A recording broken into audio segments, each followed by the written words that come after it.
Sound like some Viking music, don't it? Yeah, gotta get it out the mud, that's the only way to win. Who am I to point the finger like I never ever seen? Been through the ups and downs like the letter N. They don't let you through the door, better kick that again. Cause that's the only way to win. That's the only way to go. Gotta get it out the mud, gotta get it out the flow. Cause that's the only way to go, let's go. Shooting lights out.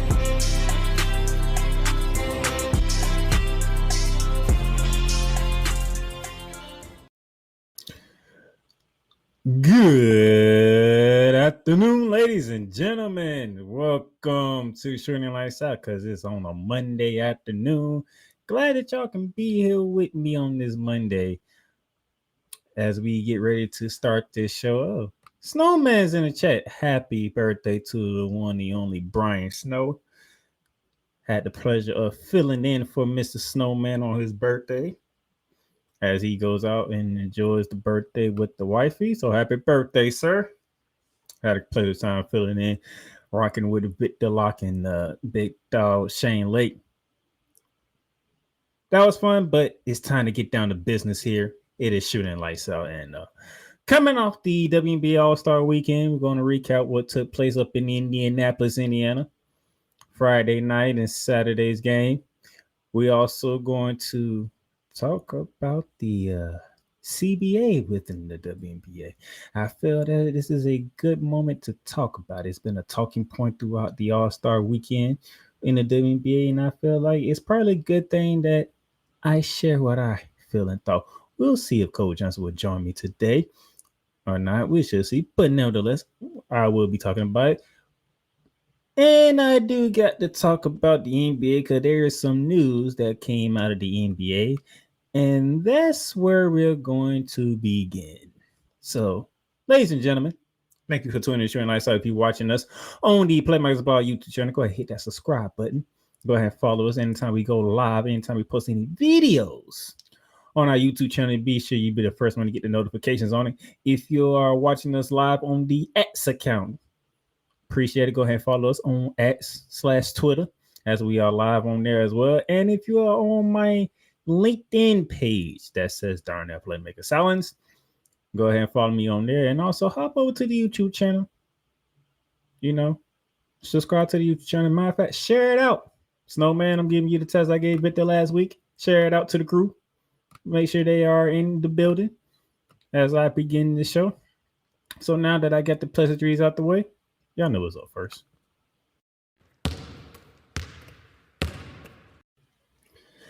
And as we go around the hardwood, it is straight NBA talk here because first news out the gate, Damian Lillard is returning home. And when we say home, we do mean the Portland Trailblazers home as we're talking. After he was waived by the Milwaukee Bucks, Damian Lillard has signed a 3-year deal, $42 million contract to return to Portland. The deal is expected to include a player option in 2027, 2028, and there is a no trade clause as well. That was back on Thursday when Damian Lillard turned home, and interesting. He was getting 113 from Milwaukee. So from 113 down to 42 made me think a bit. But he's home. I'm not going to crucify the man. That man made his name in that building, in that city, in that state. So Damian Lillard, I'm proud of you that you get to go home and get back with a franchise that drafted you, a franchise that is near and dear to you. And we would like to see what comes after this. Hopefully some good things come out of this. As far as I know, I think Chauncey Billups is still the head coach over there, so that'd be an interesting dynamic to watch with Chauncey Billups and Damian Lillard. The Portland Trailblazers, especially, they are still in a rebuilding process, so it's gonna be interesting to see how this goes with a 3-year deal. Can they make it to a point by year 2 or year 3 that they are in playoff contention? We shall see, but it is the West, and the West is very, and I do mean very competitive with all the moves that's been happening in the West. So But shout out to Damian Lillard. He's going to miss this upcoming season, so trying to fight off that Achilles injury. So he's going to miss this upcoming season. So that's 1 year down the drain. We'll see what's next in year 2 and year 3. That's why I brought up year 2 and year 3. I already know year 1 is down the drain because Damian Lillard is not going to be able to play. But hey, he returned home. You got to respect it. Marcus Smart has got the buyout from the Washington Wizards and is planning to join the Los Angeles Lakers, which entails is supposed to be around a 2-year, $11 million deal to join the Lakers. The Lakers have waived Shea Milton off their roster with the acquisition of trying to acquisition Marcus Smart. They also waived guard Jordan Goodwin as well. So they are clearing space to bring in Marcus Smart, the former Defensive Player of the Year, during his time with the Boston Celtics. Also was part of that championship team with the Boston Celtics. So that'll be something to look forward to with the Lakers and how that fit will work with JJ Redick and Luka Doncic and LeBron James. You're bringing in a defensive guard, so that's something that you do need when you're the Lakers. So you can't be mad at them doing this because you do need to focus on the other side of the ball as well. Just not the offensive side. The offensive side is taken care of. You got LeBron James, you got Luka Doncic. The offensive side is taken care of. It's the defensive side that you need to work on, and bringing in an offensive guard like Marcus Smart, who is a Defensive Player of the Year. Can't be mad at it, even though I can't stand the goddamn Lakers. And to this day, I still can't stand the damn Lakers. But if I'm going to keep it a buck, Lakers made a good move here, or trying to make a good move here, so I can't fault them from that. And then I'm just going to throw this up here. 2 days ago, Lawrence Frank, the GM for the Los Angeles Clippers, said Clippers strongly consider Chris Paul. Well, 2 days later, today, ladies and gentlemen, Chris Paul has agreed to a deal with the Los Angeles Clippers. Now, we don't know the details of this signing. Let me see if I can do my little research here. No, we do not know the details of this signing, but CP3 is playing what is considered his final year with the team that he's been most recognizable with, and that is the Los Angeles Clippers, to say the least. And it's come off the heels of them bringing in Bradley Beal from the Phoenix Suns, to say the least, which is an interesting move. And before I continue, ladies and gentlemen, the co-host of Shooting Lights Out is in the building. The EP of all EPs, Co Johnson.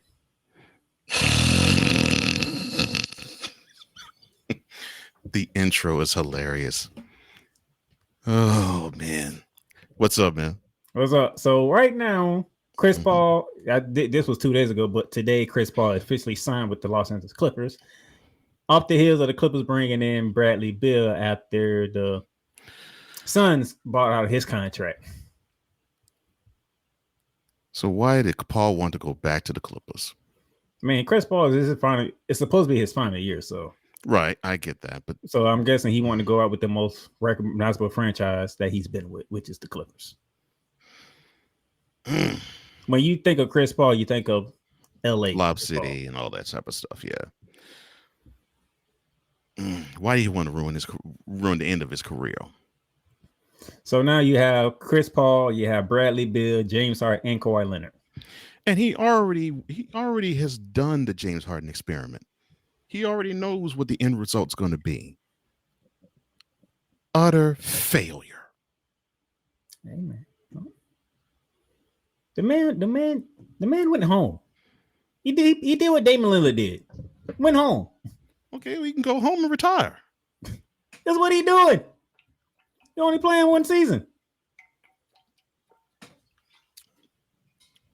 That's what I remember. This will be his 21st season in the I league. was about to say, yeah, he's as old as LeBron. He needs to hang it up just like LeBron does. Retire. But you're not feeling this move on his part. No, I mean, again, need I remind people of 6 and 7 years ago, where he actually tested the James Harden waters and saw how successful that was. Just that alone should be like, just that alone. The man want to play one more year. What you want him to play it? At a rec league. Rec league? Yes. That's where he'll be most suitable because, all right, let's be real. Okay, you want to be real? He's going to be part of the second unit. He's not. James Harden will be the starting point guard. Even so, we already know this guy will he's good for maybe a stretch of 10 games and then he'll pull a hammy. Sit out for about maybe 4 or 5 games, rinse and repeat for the rest of the season. Oh, I'm sorry. He may have a healthy stretch from the All-Star break to mid-April. But then before his birthday, which is the first week in May, the big hammy pull happens. We've seen the movie.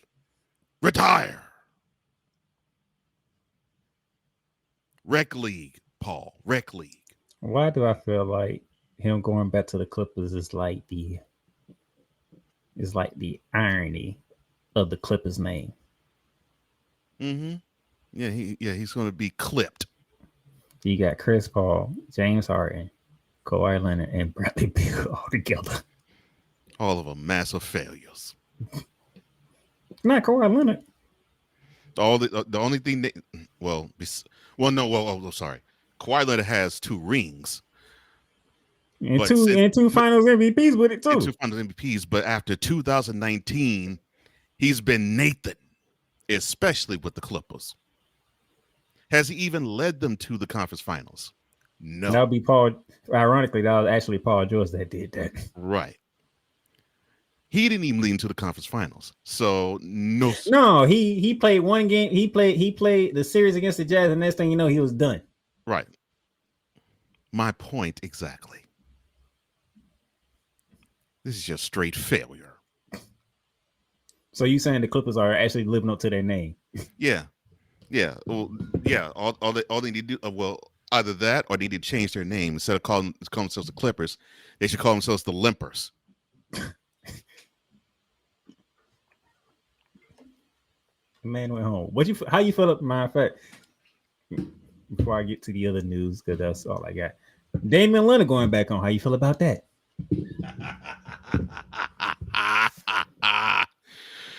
Okay, so you mean to tell? I've read this and saw this already. So you mean to tell me the Bucks got Damian Lillard? They let go of Jrue Holiday, a couple of draft picks, another I forgot the other player, and another player. And Dame is going back to Portland? Yeah, he's going back to Portland. So basically it means the Bucks got nothing. It's amazing to me. You would not think this franchise won an NBA championship 4 years ago because their front office is utterly atrocious and inept. So you got Damian Lillard there and you lost pieces.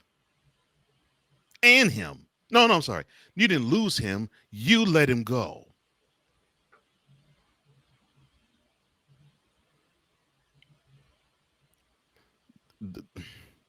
That man went home for real.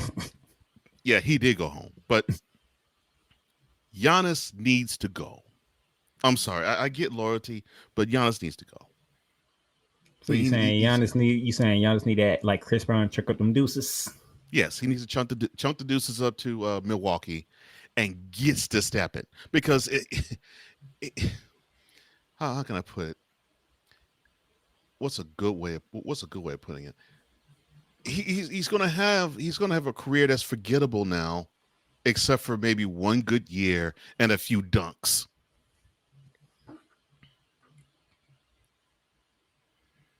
And he has the heart of a champion. That's the messed up part. He does. I love Giannis. Mm-hmm.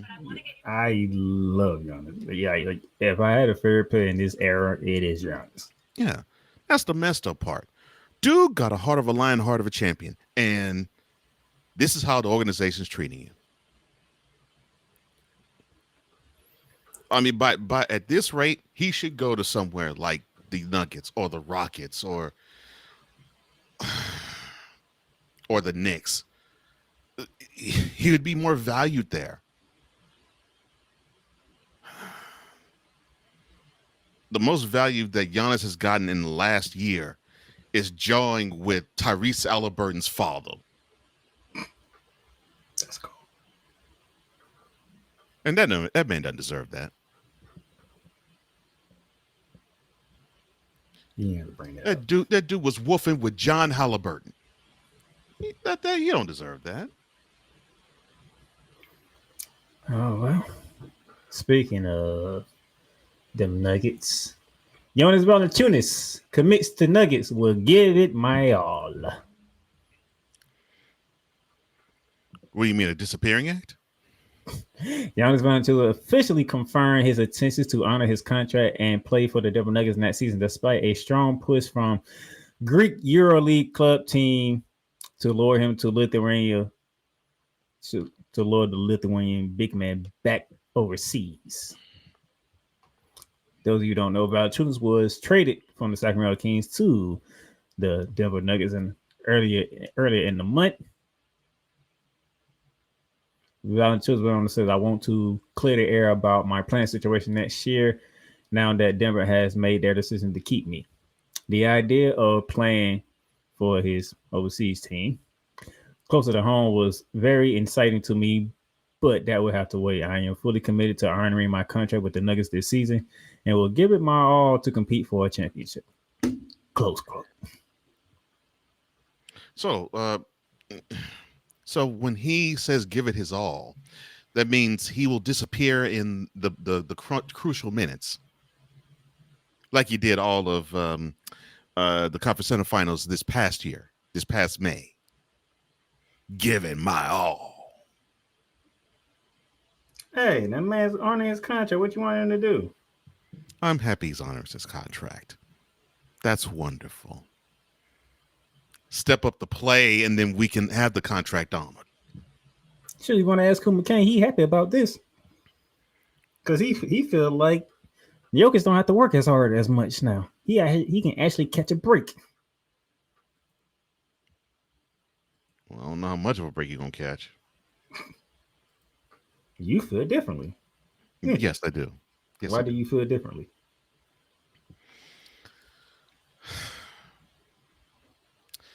Would you consider him on par with a Jamal Murray on the team?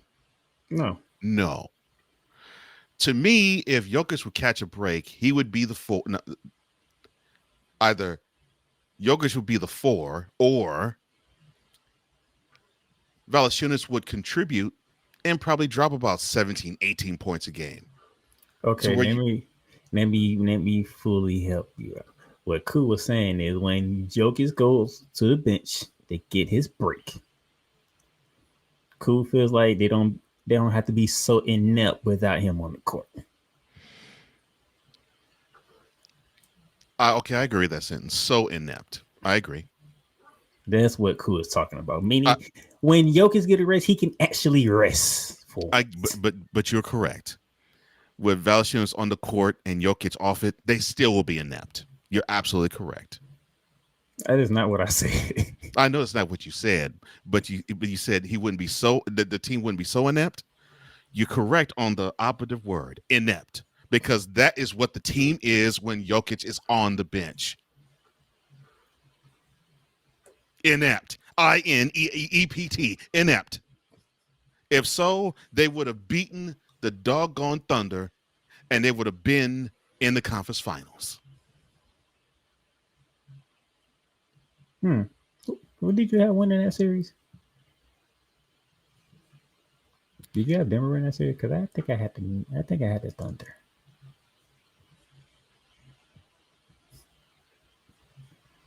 Oh my goodness. See, you have a habit of going hard at teams that don't do what you think they're going to do. Even when it's all long gone, you still keep that gripe with you. So you still mad because Denver lost. Denver in games 4 and 7. I mean, come on now. You still mad about that. I see where this is coming from. Am I lying? Hey man, they lost to the champs. They lost to the champs. They took them to 7, and they could have beaten them in 6, but them dummies decided to give up game 4. Because if they won that, they would have been up 3-1. But they gave the series up, choking away the second half in game 4. Well, Pelicans rookie Derek Queen has wrist surgery, will be out for at least 3 months. Suckers. Is the new one of the Pelicans curse or something? And I'm asking another joke because I'm not even being funny here. You already know the situation with Zion. Now you got Derek Queen out of Maryland, and now he's missing 3 months. You should be throwing a party. Why should I be throwing a party?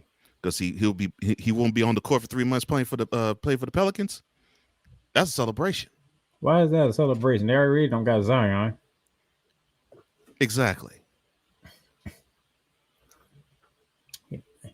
Pelicans rookie Derek Queen is likely to miss at least the start of training camp after having surgery Friday to repair a torn ligament in his left wrist.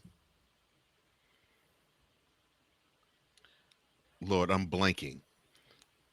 I'm blanking on oh Lord. Who was the clown that was supposed to be the next Kevin Durant? And that's Kevin Durant. Yeah, he played for the Lakers and then got traded to the Pelicans. They called him a baby Kevin Durant, which I laughed then and I laugh now when I look at it, when I hear it. I must have missed that one.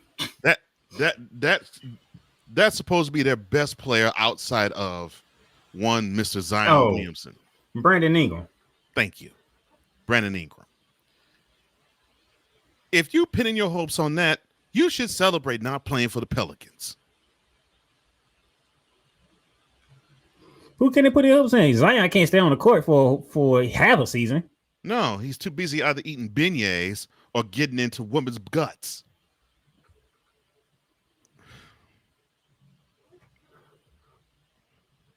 So, I don't know. Pelicans, they are pretty much having a rough time right about now. The Pelicans, they're smelling like bird crap. It's not like all looking like it. Weak old bird crap. Just pungent. And mama's a smell as bad as the French Quarter. And some news that broke just before I started the show in the WNBA. We're gonna talk more about WNBA, but you ready for an old name to come up, Cole Johnson? We're talking about Cheryl Miller. No, not that old. Okay. Jeez. Remember the name Emma Miesemann? I do. The 2019 WNBA Finals MVP. Mm-hmm. She's making her way back to the league. Okay, good.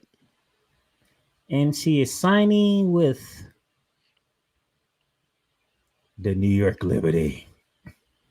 Oh, so that's why this is news for you. Okay. All right, I'll go ahead and let you. Well, no, you ain't gloating because you were boo-hooing over the fact that the Liberty had the nerve to lose games in the regular season. Didn't we go through this last week? It was how they was losing, not the fact they lost. I mean, just straight boo-hooing at the fact they just lose it. Why? They look this slow. What you want me to not point it out? No, point it out, but not be crestfallen. We're talking about a franchise that took 28 years to finally win a title. Not be crestfallen. After they've been to the finals four different times. One got beat by Houston Comets by how many times? Was it Twice or 3 times? Lost to the LA Sparks and Lisa Leslie, and you got beat by Asia Wilson in the Las Vegas Aces. Mm-hmm. So he was 0-4 in finals until last year when you beat the Minnesota Lynx, and which that team is still ain't happy about. But now the whole league finna be pissed off because that woman, Nisman, if she still has her game, I don't know what to tell. I don't know what to tell everybody else in the WNBA. I don't. And I'm pretty sure you won't know what to say either if she still got her game. Well, if she still has her game, that probably is the free agent pickup that a defending champion would need to probably carry him over to a championship. Plus, she's already won one and has always been the finals MVP of one. So sometimes, and I harken back to the 95 Rockets, sometimes you need to have that spark to ignite you and carry you through and have that new energy on the team. And I think that's what she would be providing for them. And we'll see if she can carry the Liberty over the hump and become back-to-back WNBA champs come October. I think this is the worst thing that the league wanted was the chance to go out and get somebody else. That's have championship pedigree on that team. Yeah. I mean, that's just how it is. I mean, they have to be focused on forget getting the number 1 seed. They had to just be focused on getting to the playoffs and then knock out each team one series at a time and then get to where that I think they would like to go. New energy normally will give a team that's a defending champions an extra spark for them as a collective to get to the finish line. Oof. Now it just depends on how quickly she can get from Belgium to New York. That's the only question. Right. And that would do it for Ron Hardwood.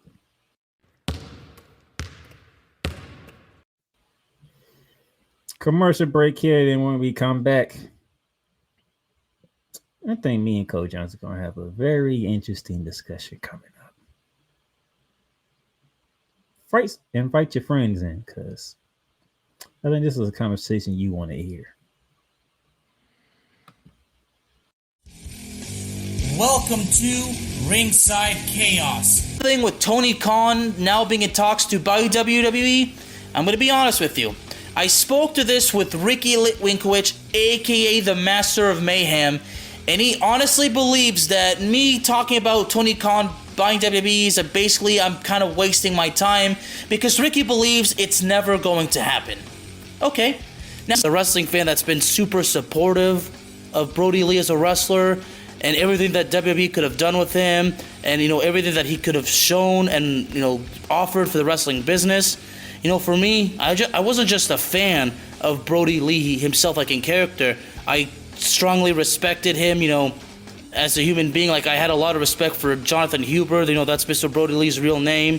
So basically, I had a lot of respect for Brody Lee, Luke Harper, and of course, Mr. Jonathan Huber. Ladies and gentlemen, Ringside Chaos is available on all streaming platforms, including Spotify, Apple Podcasts, Google Podcasts, Amazon Music, and YouTube. WWE Shop is your online source for all things WWE. Be a part of the excitement and score wrestling gear for big events like WrestleMania or SummerSlam. From current superstars to legends, from Raw to SmackDown to NXT. Don't miss this chance to shop for the most awesome WWE merch. Shop for the best deals as well as WWE gift cards and save big on your favorite items. WWE Shop at Fanatics Experience. Cool McCain. You thought you wanted Gunther against Chad Gable, but you didn't. And I'm going to tell you why. Chad Gable would take everything that Gunther's done and bury it. The Playmaker. It was on site. AJ Styles walked out there seeing LA Knight. Oh, okay. Then LA Knight hopped out the car. Let's go. Break down everything in TNA, AEW, and all of the WWE programming. Join these two kings, monarchs of wrestling, live every Monday at 6:30 p.m. Eastern, 5:30 p.m. Central on the Play Caller Sports Talk YouTube channel.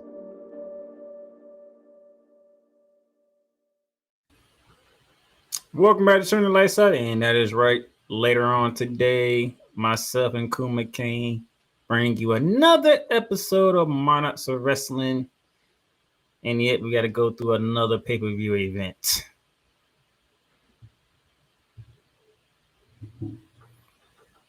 Can y'all give me a break on these premium events, man? Well, it's the summer. They want you to attend as many of them as they can. They'll lighten up when the kiddies go back to school.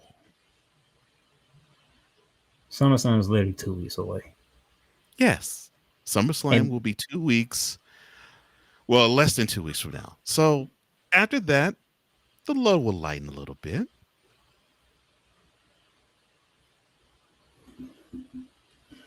I already know I'm going to say something I ain't going to like on that show later on today. Oh, that's going to be wonderful.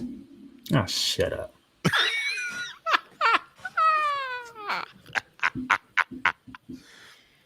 JC Jane, baby. I'm sorry. Shut up. Yeah, you knew exactly what I was going to.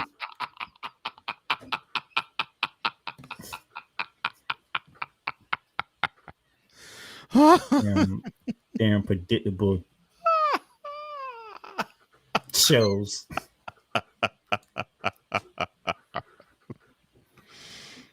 Anyway, let's get back to the task at hand, because now we need to have a real conversation here. Okay. It's not normally that I do real conversations, but I need to change some things up from a couple of people that I respected. So I need to change some things up. So I figured, you know what? Why not? WNBA commissioners Kathy Engelbert optimistic fair CBA will be reached. The WNBA players doing warming up for the All-Star game all wore shirts that say, "Pay us what you owe us," as you can see right here.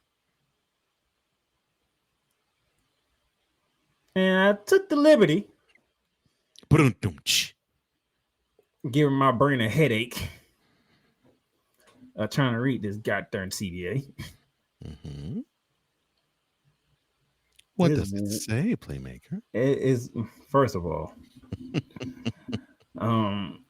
trying to go through a CBA is very, very mentally draining. It most certainly is. In any CBA, doesn't matter which one. It is mentally draining. Good gracious. That's the first thought. Now, what do you see, those of you who are watching us live on Facebook, well, not Facebook, X, LinkedIn, and YouTube? X. Those of you who are listening to the audio, the current CBA, the minimum salary for this season is as follows. If you're a, how they put it, 0 to 2 years, you're at 66,000. 3+ year contract, 78. So put it in perspective for you.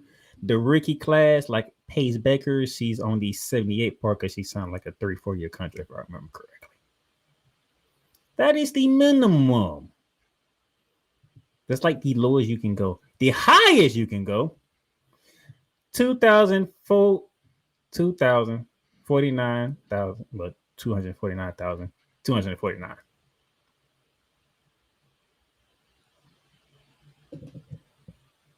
So basically, $250,000 is the highest salary.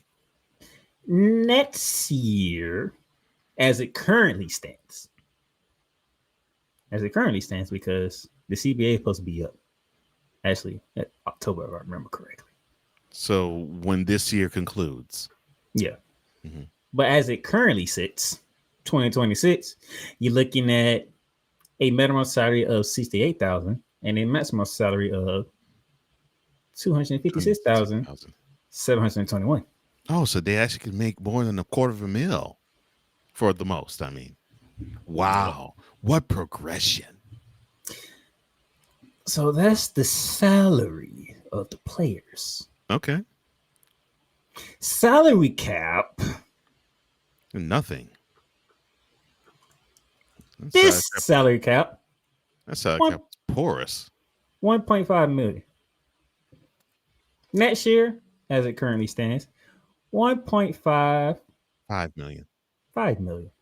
And then the year after that, 1.59 million. Close to 1.6. Yeah. That's the salary cap. But them owners want to keep that money. Here is the terms. League revenue, cumulative league revenue exceeds the cumulative revenue target. Players will be paid an amount equal to 50% of share revenue. Take that how you will. Shared revenue. Take that how you will. The WNBA shall be obligated to pay an amount equal to 25% of share revenue to all WNBA players who were on a WNBA roster during the applicable regular season. Now, let me take this down because I'm pretty sure y'all got to hit it like I did trying to put this together. Before I came to the show, NBA Today, now I know a lot of people don't like Malika Andrews for all different types of reasons, but yeah, she looks like E.T. in a woman's club. I'm sorry, my bad. But they do have somebody on there that actually do like Barbie Marks, the financial guy. Got to listen to him. And you see the salary cap, 1.5, right? Yes. The WNBA players, they are getting 9.3% of the revenue. That's what I'm talking about. That's what when I saw the salary cap number, I'm like, okay. And you heard me after we went through what the salary cap is. I want to know how much the owners are pocketing.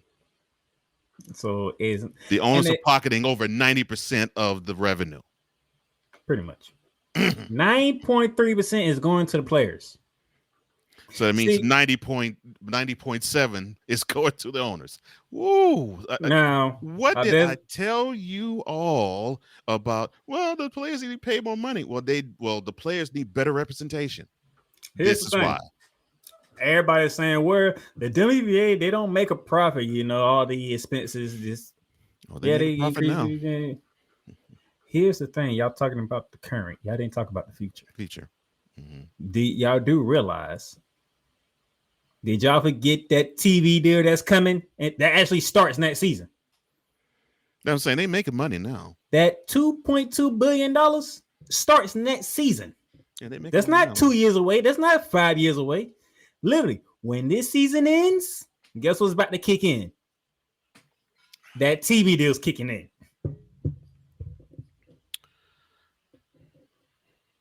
So now the WNBA is getting $2.2 billion from TV. How many years? The same. I think it's 11 years. The same. They remember the NBA did all that. I know, did the same thing. Yeah. 2.2 billion. Mm-hmm. Now they hear the Sharon Millers and all the OGs who they thought they should have been more about them. Like, you got to start somewhere, okay? Can y'all just chill? Well, yeah, because the NBA had to start somewhere. The NBA you got to start somewhere. You got 2.2 billion. You got to start somewhere. The NBA wasn't doing $1 billion deals back in 1980. They were thinking about folding the league. So they had to start somewhere, and all you 2.2 billion. And all you clowns got to thank Magic Johnson and Larry Bird for saving the league, because that's what happened. Okay, too. And you about to be on the same page with Caitlin Clark and Angel Reese right about now. And I said that too. I'm like, yeah. And this is why I compared the two to Bird and Magic. Because I'm like, they're going to have the same impact on the league as they did in the NBA. They're going to be the ones financially responsible for saving the league. Now, I can name a couple of reasons why I believe the WNBA has not been profitable throughout the years. Because number one, they sure don't know how to market.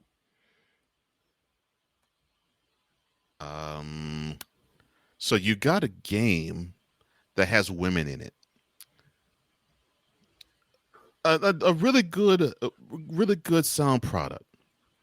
Why is it that they were searching for NBA fans to be ones to watch the product? I'm like, no, target that to the girls and the mothers of the girls. That is where you're going to get your money, and that's where you should go because you want to target the future somehow. And guess what? If you're targeting little girls and the ladies, guess what's automatically going to come with them? Right. Without question. Right.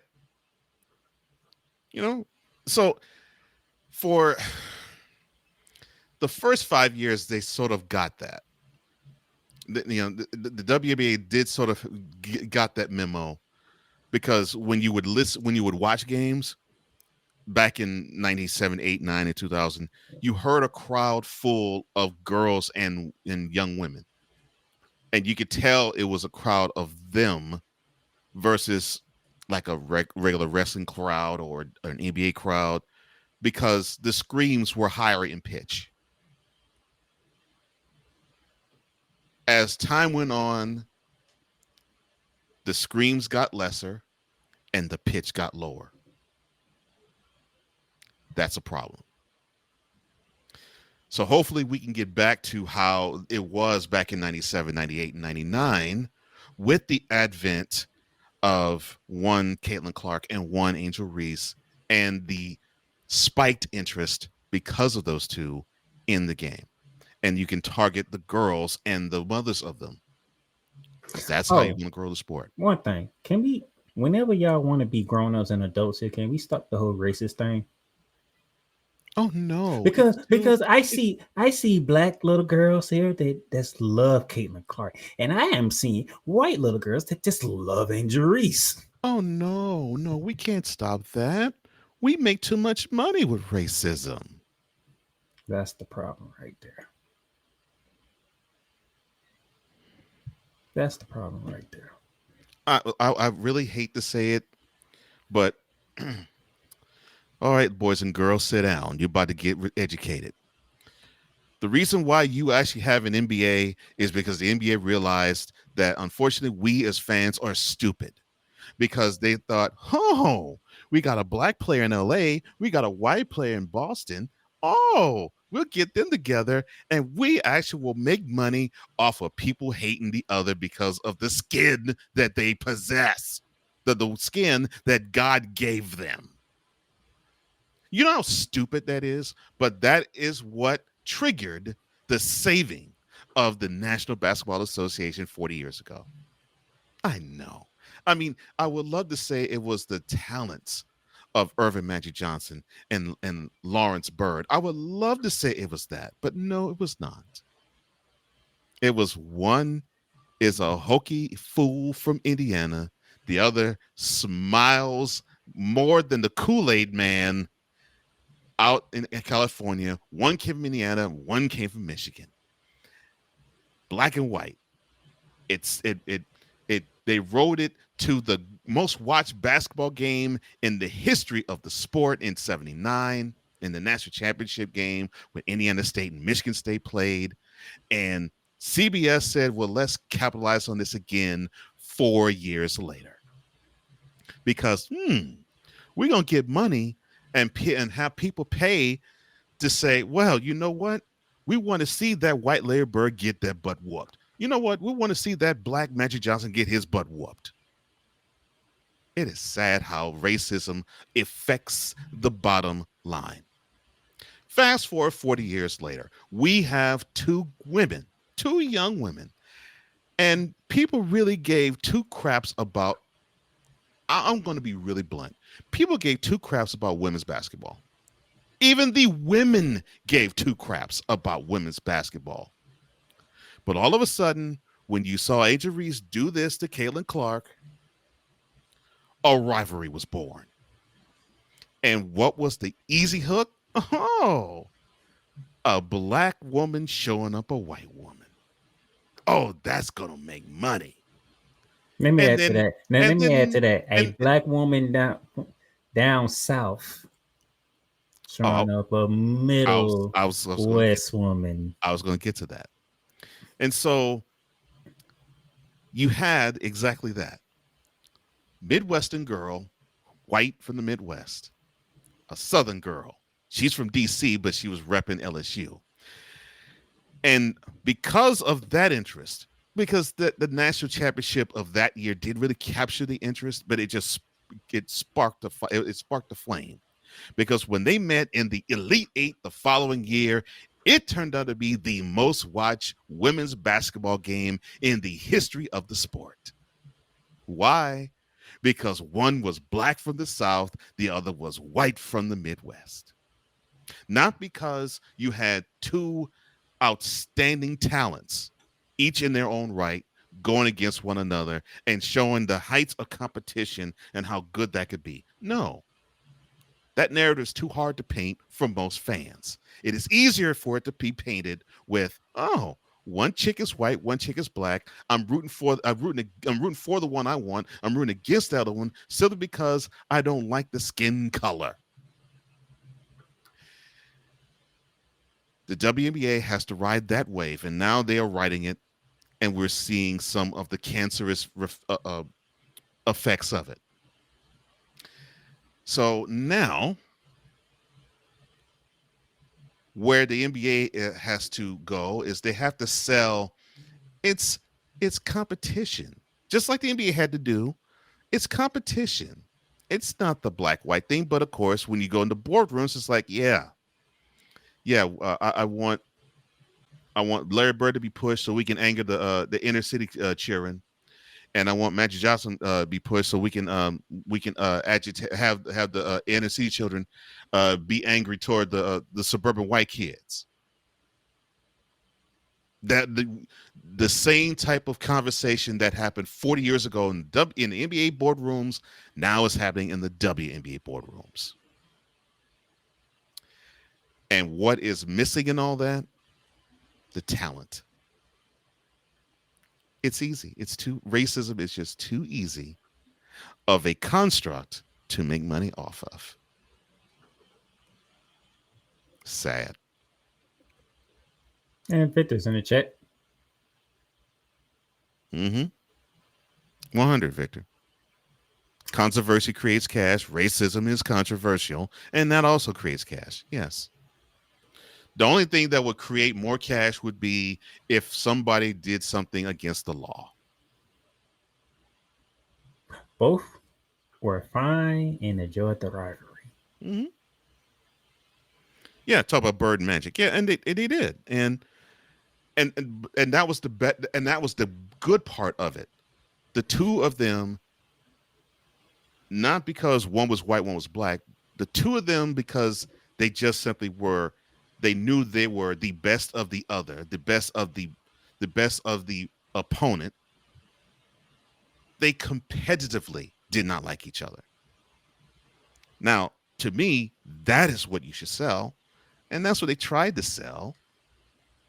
And I would say that it was successful, but of course, in 1987, you had Isaiah Thomas said that if Larry Bird was white, he would be. I'm sorry, that Isaiah Thomas in 1987 said, quote, if Larry Bird was black, he would just be another good player, close quote.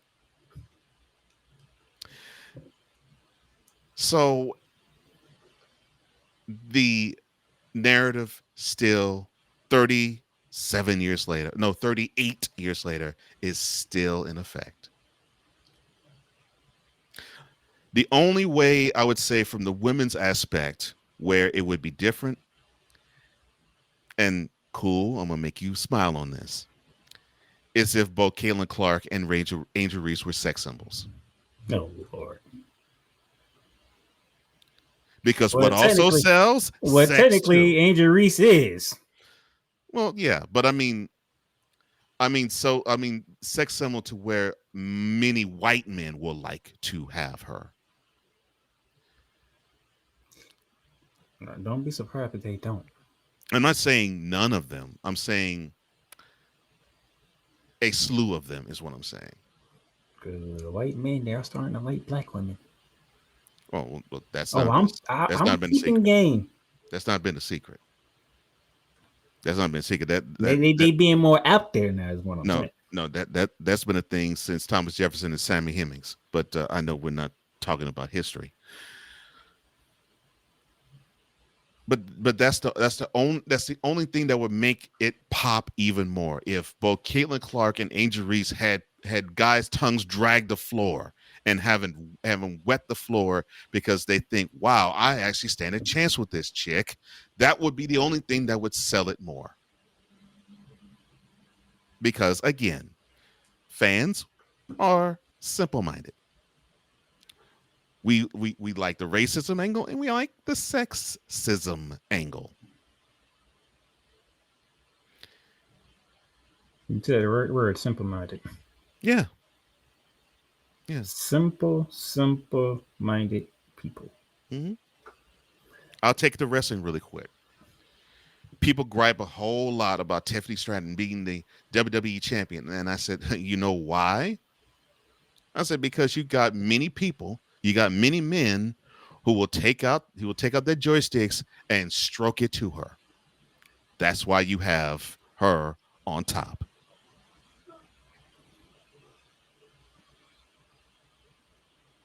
I have another show to talk about that. Mm-hmm. So I ain't even gonna say nothing. But here's the thing.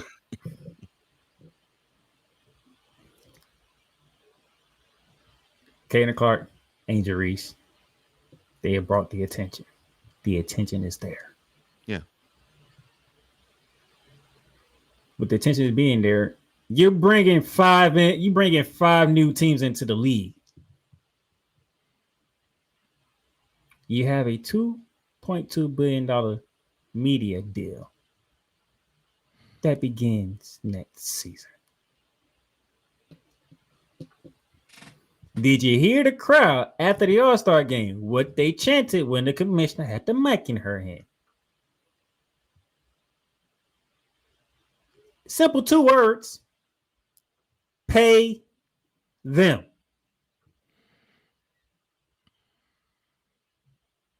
The fans in attendance are behind the WNBA players. The WNBA players are together in this matter.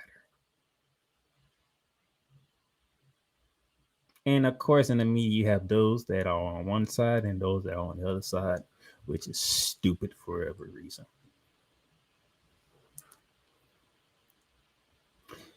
Do you support the league or not? If you support the league, then that means you have to support the players. Am I correct? Mm-hmm. Because if there's no players, there's no league.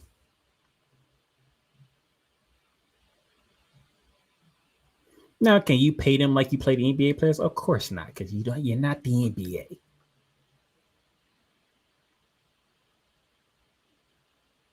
But you can find a way to increase salary. 9.3%, really. Well, the owners are greedy. Not even a tenth. Not even a tenth. The owners are greedy. I told you. You know, when people say, "Well, the players, the women need to be paid more," I'm like, "Yeah, I agree," but the representation is horrible. Their representation is horrible. They're not coming to the table saying we are the money makers of this franchise of this industry. We deserve a whole lot more of the pie than you're willing to give us. And they haven't had that type of representation. Smack the ownership group and demand they get more. But they should. Nick is the president. Kelsey Plum is part of the board. The two starters over on the rival, Brianna Stewart and Nafisa Kaya, are part of the board too. But it shows how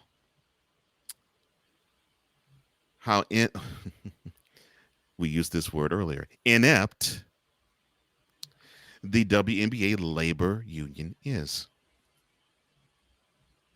It shows how inept they are. And yes, Vic, it is greed on the ownership group because the number I didn't care about anything else. The number that I wanted you to say was the one you did. The players in that wonderful 100% pie of the overall revenue take how much? And when you said less than 10%, that's all I needed to know. And I knew that was the case when I saw the salary cap not even go to $2 million in a year. $1.5 million, and it grows incrementally. It grows by 3%. I'm like, really?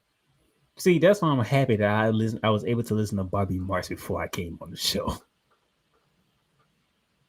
And another thing that he said with the NBA, they send out some type of memo or whatever the case may be that breaks down how everything is. Yeah. They don't even do that in the WNBA. So you don't even know how it's broken down, how it all factors in and all this. This is what you're getting from the TV deal. This is what you're getting from the merchandise. That's what the NBA does. So the players know exactly, okay, merchandise, we getting this percentage. Media rights, we getting this percentage. Salaries. The NBA players, they know all this. WNBA players don't know nothing. Yeah. They know nothing. Yeah. Hence why I said what I said about the labor union. They are weak. And you can strong arm the NBA players to say pay more into the WNBA. You do that. But that's not work. Well, one, it's not going to work, and two, it's not necessary. It is not necessary if the owners of the WNBA, they're getting 9 out of every $10 of the product. Come on. That's a slam dunk opportunity for the WNBA labor union to say, you're not owners, you're not the ones who are going out there. Yeah, you're the one who signs the checks, but you're not the one who's going out there and selling the tickets. We are. And we don't think we are worth less than 10% of the overall revenue of the business. I'm finna say something to y'all, and I don't know how y'all gonna take it, but I have an idea of what Coach Johnson's gonna go with it. Who is the newest team to join the WNBA? That would be physically. That would be the Golden State Valkyries. When did they join? Well, they just joined this year. Year? Yeah, they started to play their games this year. Yes, this year. So they in the inaugural season. And they are in their inaugural season. Yes. The Golden State Valkyries in their inaugural WNBA season are valued at $500 million. Mm-hmm. Somebody making money, and it ain't the players. They just got done playing halfway their first season. $500 million already. Somebody making money, and it's not the players. The newest team in the league is already worth $500 million. Yeah. They didn't even get through a whole season yet. A whole goddamn season. That's impressive. Marking them the first women's professional sport franchise. That's impressive. I'm going to say that again. Marking them the first women's professional sports franchise. To be valued that high. To be valued at $500 million. $500 million, I'm sorry. How many teams we can name that's been around for the longest, and not just in the WNBA? And then one of them, $500 million.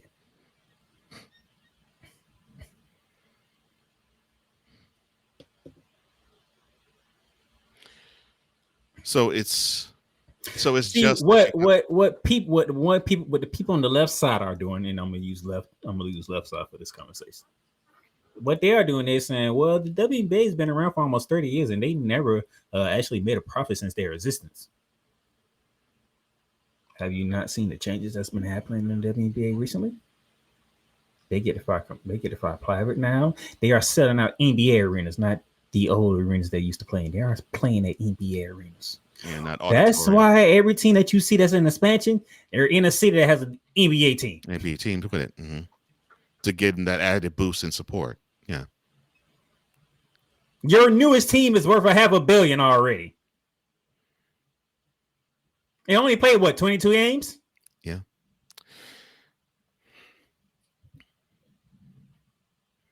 So obviously it shows that the sport is profitable. If the newest franchise is earning half a bill in their inaugural season, yeah. See, I like to listen to. I'm gonna give y'all Darnell.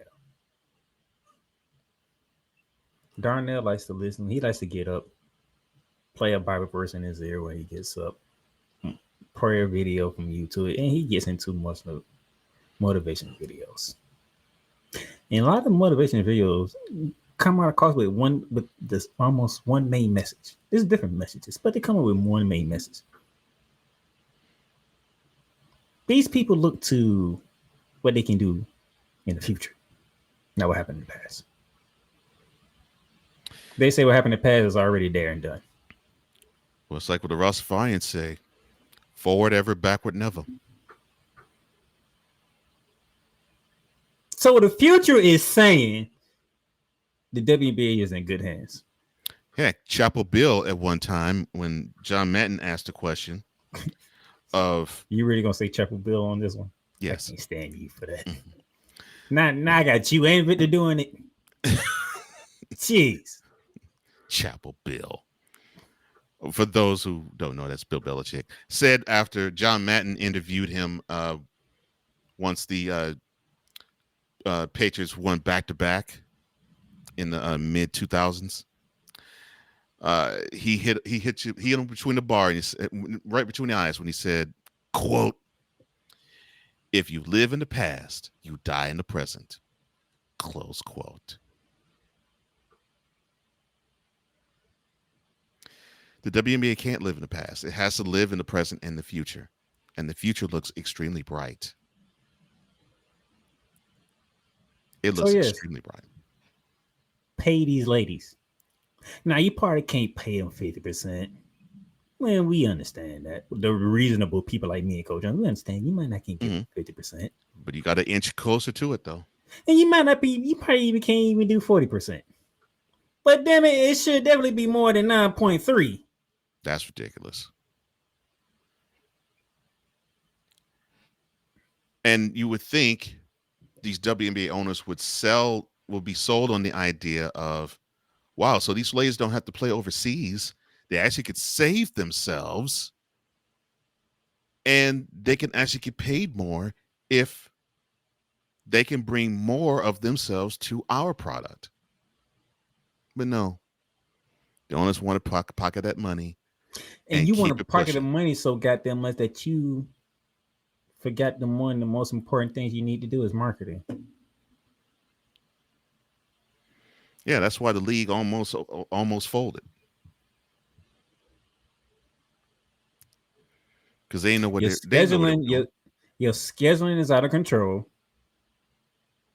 You don't put the correct teams on TV when you should put the correct teams on TV.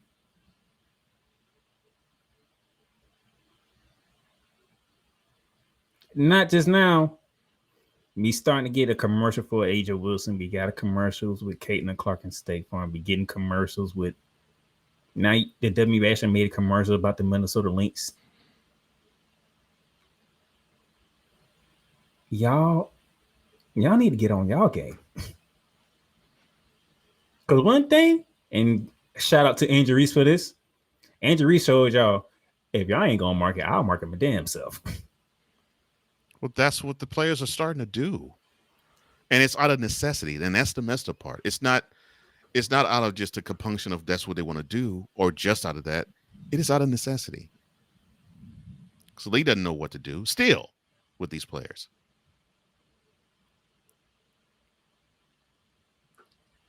And the crazy thing is, ain't most of y'all owners are NBA owners anyway? Mm-hmm. Now that I think about it. They are. Greed. I told you. They're greedy. So it is.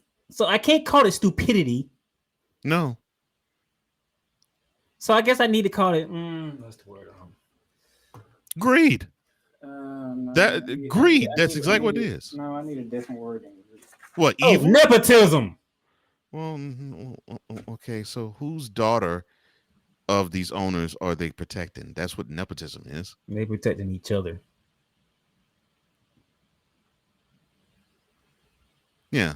Greed. Evil. But y'all support the WNBA. Y'all know the people who would bring in and help marketing and get all this stuff correct.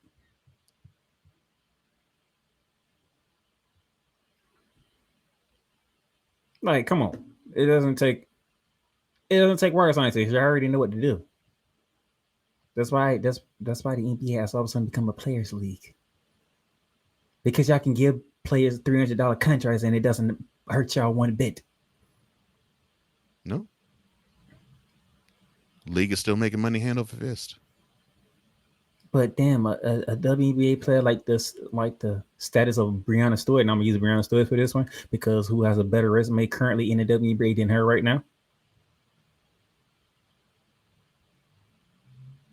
She can't make millions.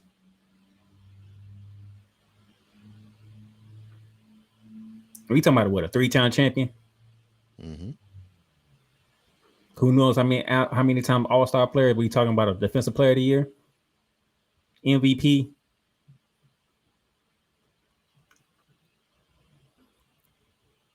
Come on now, y'all need to get it together. Seriously, it's terrible. 9.3 going to the players.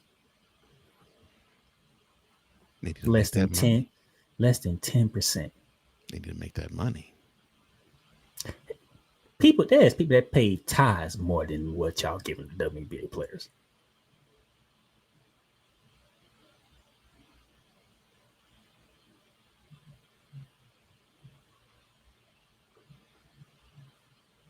Man,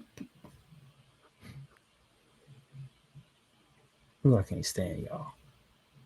And I also can't stand y'all out there who's trying to say, well, the WNBA ain't profitable. Stop looking at the past. That's your problem right there. Because you're not seeing what is transpired in front of you, clearly.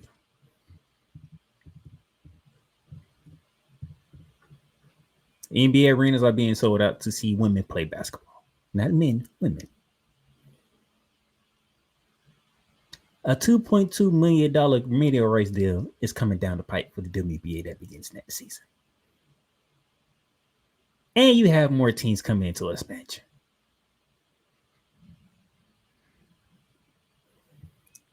So you wise jerk-offs, pay attention to the future. Everything Boston. I love you morons. New Kids on the Block, New Edition. Dear whatever the law firm is. Sincerely, the U.S. Supreme Court. Ben Affleck, Matt Damon. Go yourself again, Jason Whitlock.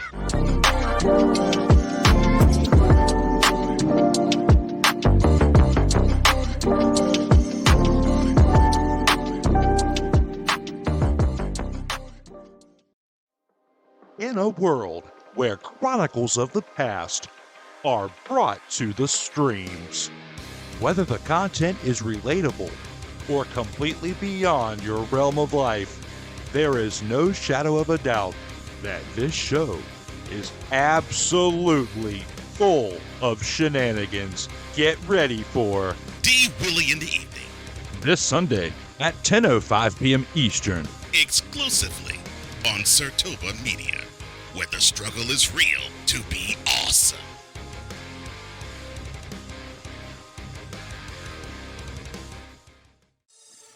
Shop hats and official sports gear at Lids.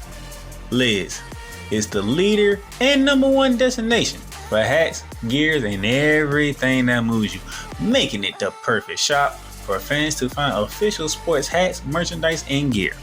Represent your team, your town, and your style with a snapback adjustable fitted hat or beanie from thousands of college and pro teams. Browse the very latest sports jerseys and t-shirts from the best teams out there. Lids has officially licensed professional and college sport team apparel and hats featuring the hottest brands and trends.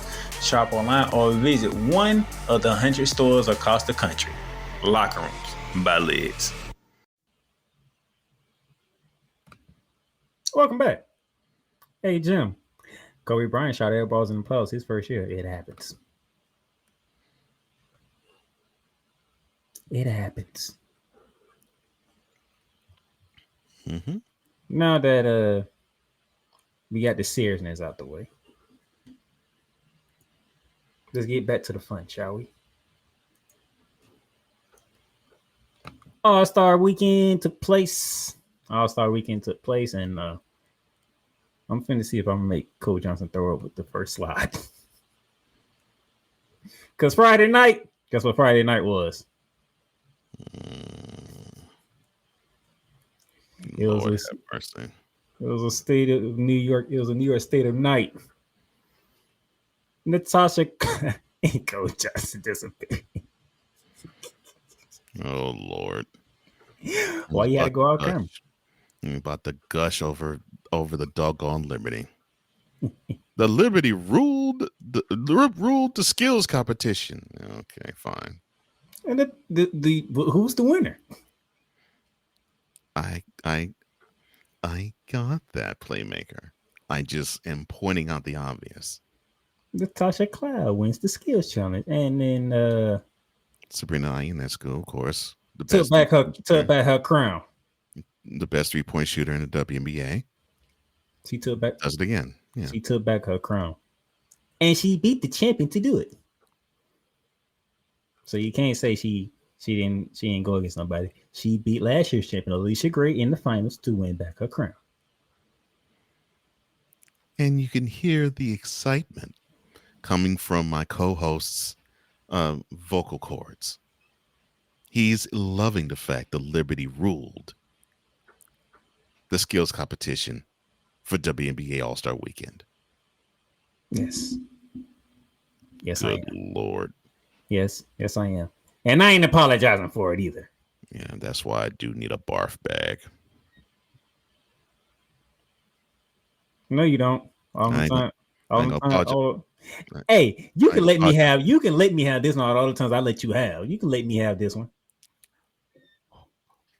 What team do I go ham over? I rest my case.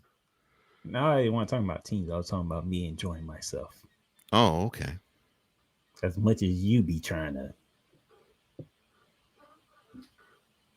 derail the show. How dare you levy such a ridiculous, blasphemous claim? How dare you? You and your 50 million visuals. I do not derail the show. I give it spice. You put stuff up, and I'd be like, that's not even what I'm finna go with. But he just felt the need to throw that up there, didn't he? In fact, since you said that, I knew he was coming. You said that. Anthony Edwards. Go ahead, son. Enjoy your off season. You see, this is what I'm talking about. Why Anthony Edwards had nothing to do. My fact, when the last time you seen Anthony Edwards? Plow, son. Last time you seen that man been quiet. That man ain't make no headlines whatsoever. I did that one on purpose. I know you did. That's like your favorite one. This one. Oh, Lord. You clowns failed.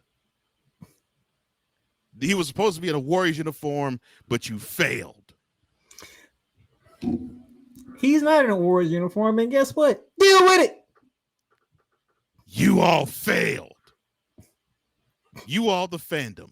You all shooting lights out fan. You playmaker. You all failed. We needed to see that. No, we didn't. I told your ass I want to sign that damn petition. We need to see that, not the bull. I told your ass I want to sign that damn petition. You ain't talking about we need to see that, not the bush. Woosah. That man still is wearing purple and gold. Which is sickening. I rest my case again. Hey. You all failed. Not the fact you trying to ruin Golden State now. No, I'm not ruining Golden State. Although I wouldn't mind them getting knocked down a peg or two. But you all failed. You're a hater. That's what you is. I ain't hating. I ain't hating nothing. Can you greet our new guests to the show? Yeah. All right, I'm sorry. Goes to Garolitis. What up, players? What's up? How you doing? And he says, well, wait a minute. Y'all leave Cat alone. She's doing the best she can. Yeah, saucy is. We don't need this no more. No, we don't need that. I'm with you. I'm with you, G. I'm with you on that, bro. I did not expect Cat to take a shot.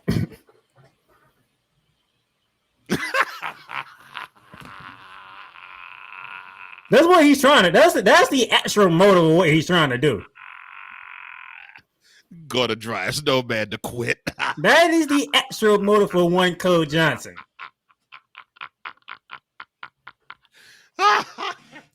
Told you, he's trying to kill his own creation. and which by the way, goddamn Shane Lake hit that damn button this morning on Snowman in the morning. What button? That damn button. What? Which one? You know is what I'm talking about. It wasn't even a goddamn Wednesday. It was a damn Monday. That damn button. That's beautiful. Shit. Snowman wasn't even on the show. I filled in for Snowman. This was all Shane doing.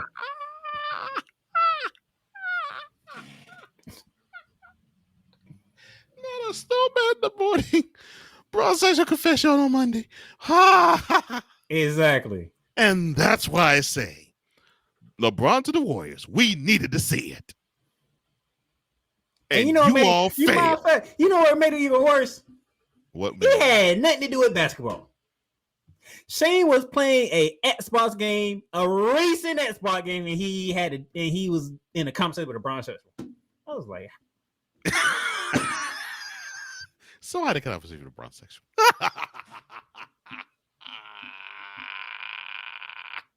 Playing a goddamn racing game. And wasn't even playing a basketball game. No, not even a goddamn basketball game, a goddamn racing game.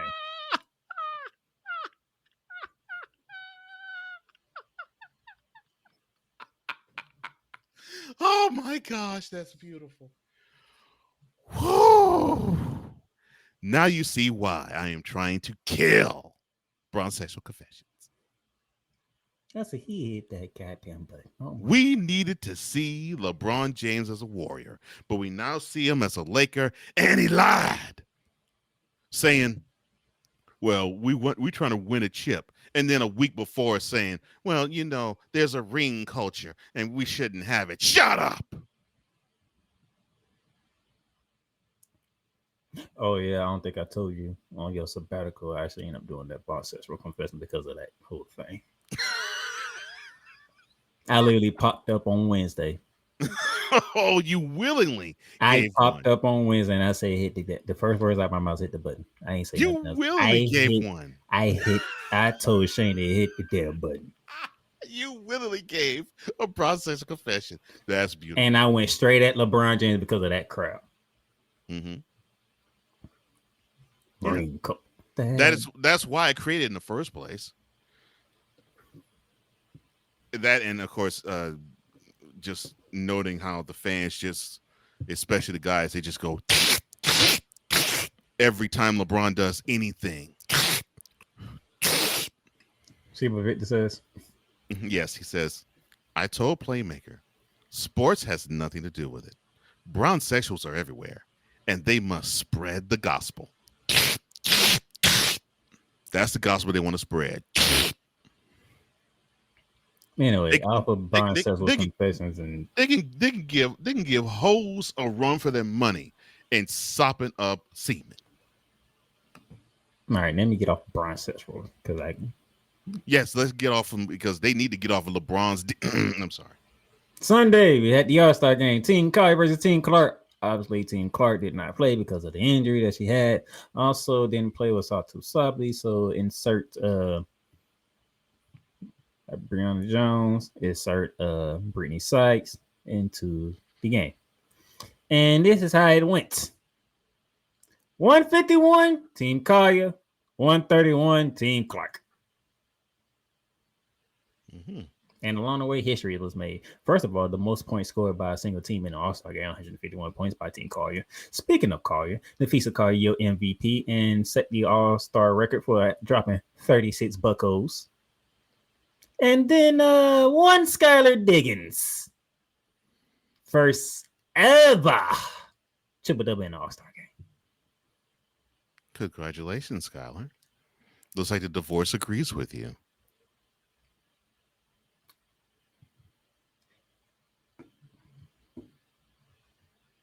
That was... You just had to go there. What do you mean I had to go there? You just had to bring that part up. Yes. She's playing much better. It's like Ice Cube. What did Ice Cube say in No Vaseline? Drop 4 Negroes and I'm clocking all the dough. That's what Skylar Diggins is doing now.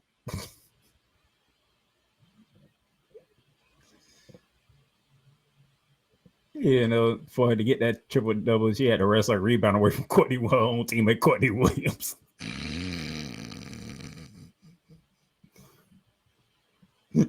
That was the funny part. Give me that.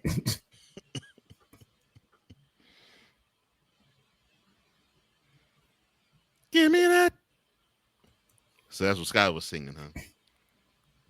So Team Collier, the ball, I'm gonna getting in the lane. Give me that. I'm sorry. Your winners. That's the Team Collier's team.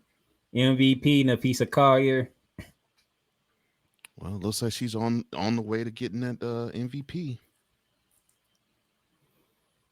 So a lot of people enjoyed WNBA All-Star Weekend 3 times as much as they enjoyed the NBA All-Star Weekend. Well, it helps that the WNBA actually plays in the summer. And when the NBA has the All-Star Weekend, we're sick that there's no more football. Oh, I said that out loud. I'm sorry. You damn sure did. You know what you were doing. You know exactly what you were doing.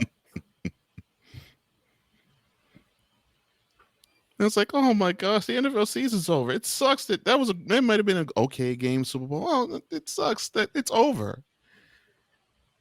And people still talking about what happened in the halftime show, how whatever team played and lose got whooped. Yes, because All-Star game's All-Star weekend not but a week later. I'm about to say, in the midst of All-Star Saturday and All-Star game on Sunday and the what used to be the Futures game and the Celebrity game on Friday, many sports fans check out. It's like NBA. Oh, they have All-Star weekend? But forget that. They don't give a damn what shot. Right. Victor, because the NBA All-Star weekend is trash. Trash. There are no All-Stars playing in the All-Star game. There are no All-Stars playing in the All-Star game. Yeah, exactly. Thank you for that flashback, Victor. That's the problem. It's the All-Stars choosing not to play. Mm-hmm. Right here, got Adam Silver trying to come up with all types of different ways to get y'all to play, and y'all still won't do it.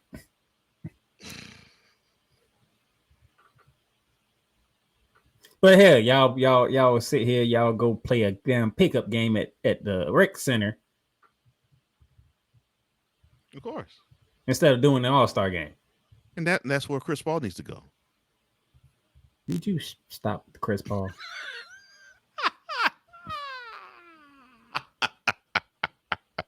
Did you stop Chris Paul, please? Jeez. I didn't think he was going to catch that. When have I not be catching the stuff that you've been throwing up? I thought I was going to sneak that one in there. What are you talking about? Now, tomorrow we get back into business in the WNBA. And guess what, Cole Johnson? Every game is watchable. Every game on ESPN. Every game is watchable. Go figure. Every game's on ESPN. Some form of fashion, yes. And oh, Lord have mercy. So this is one of those check your local listings type of thing. Wow. Okay. So I guess the embarrassment of no riches, of having games being played, but nobody televising jack. I guess they figured, well, this would be the first big day of the second half of the WNBA season. We should go all out. Okay. Look at that. Every game. From 7:30 on down to 10. Watchable. 2 10 o'clock games, 2 8 o'clock games.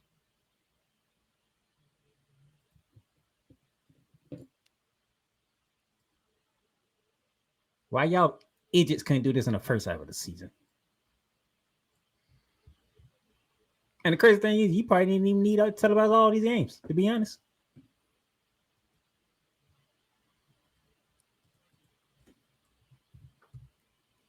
But I'm glad you're doing something. And those games do include Indiana and New York winning it back again to begin the second half of the season. And again without Caitlin Clark. Well, they had to do something.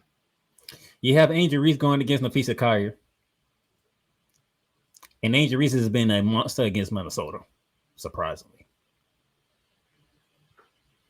And I'm not saying that because Angel Reese is not that good. I'm saying that because Minnesota.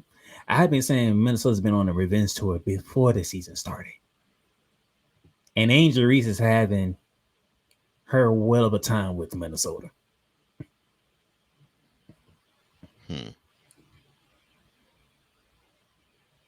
Wow. And then the game Kuma McCain might be on pins and needles because his dream are they in Vegas.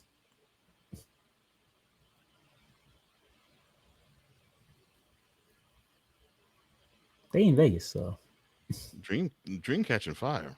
So we'll see if they can keep it going. Then you have the Wings. They are in the Pacific Northwest to take on the Storm. Put it on them, Storm. Whop them. Oh, and then Wednesday. Oh, that game is televised. What do you know? Oh, I'm sorry. Dallas, I love the city. No, you don't. No, I don't. I love the city. I even love a couple of people who live there. But most of you jokers, no. You can continue. He don't love that damn city. I do. I do love Dallas. This is the same man that said that city should have been BOMB. Okay, I'll put it this way. Much of the metropolitan area should not be touched. And there's about 7 million people who live there. So the city, the central part of the city, take it out. But the suburbs, don't touch them. See, I got love for Dallas. You is an evil man. That's you is an evil man. That's what you are.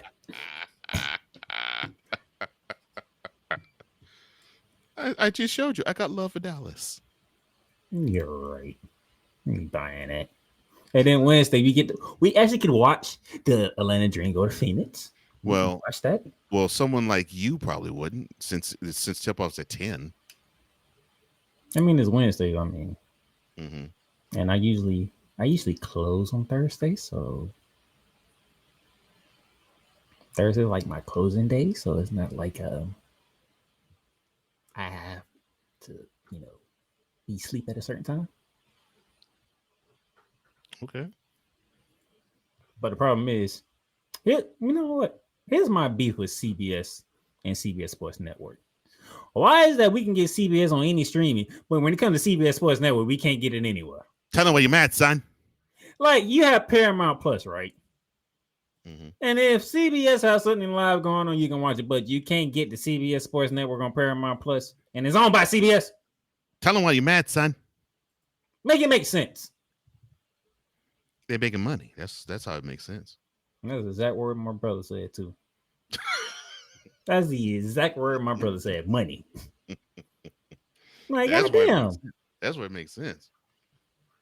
You gonna make money if you put it on Paramount Plus, you dummies.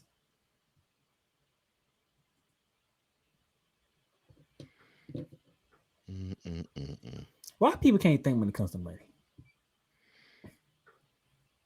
Money. Well, the love of it.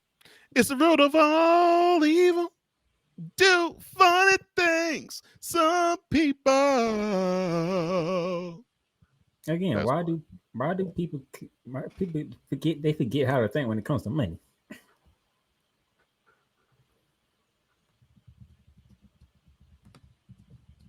Jeez, y'all.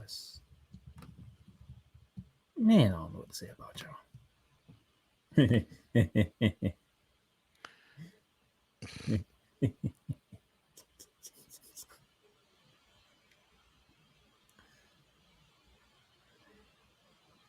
Playmaker.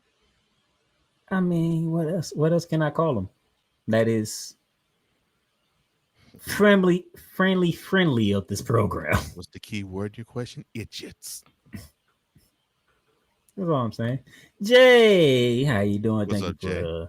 Thank you for tuning in. And that's correct. That is 1,000% correct. Greedy idiots. Mm-hmm. I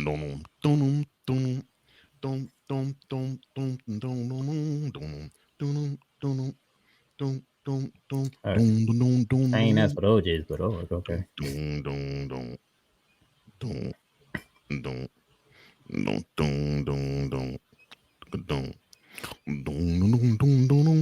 Are you done? Because I have a question for you. What's the people don't let money? Whoa.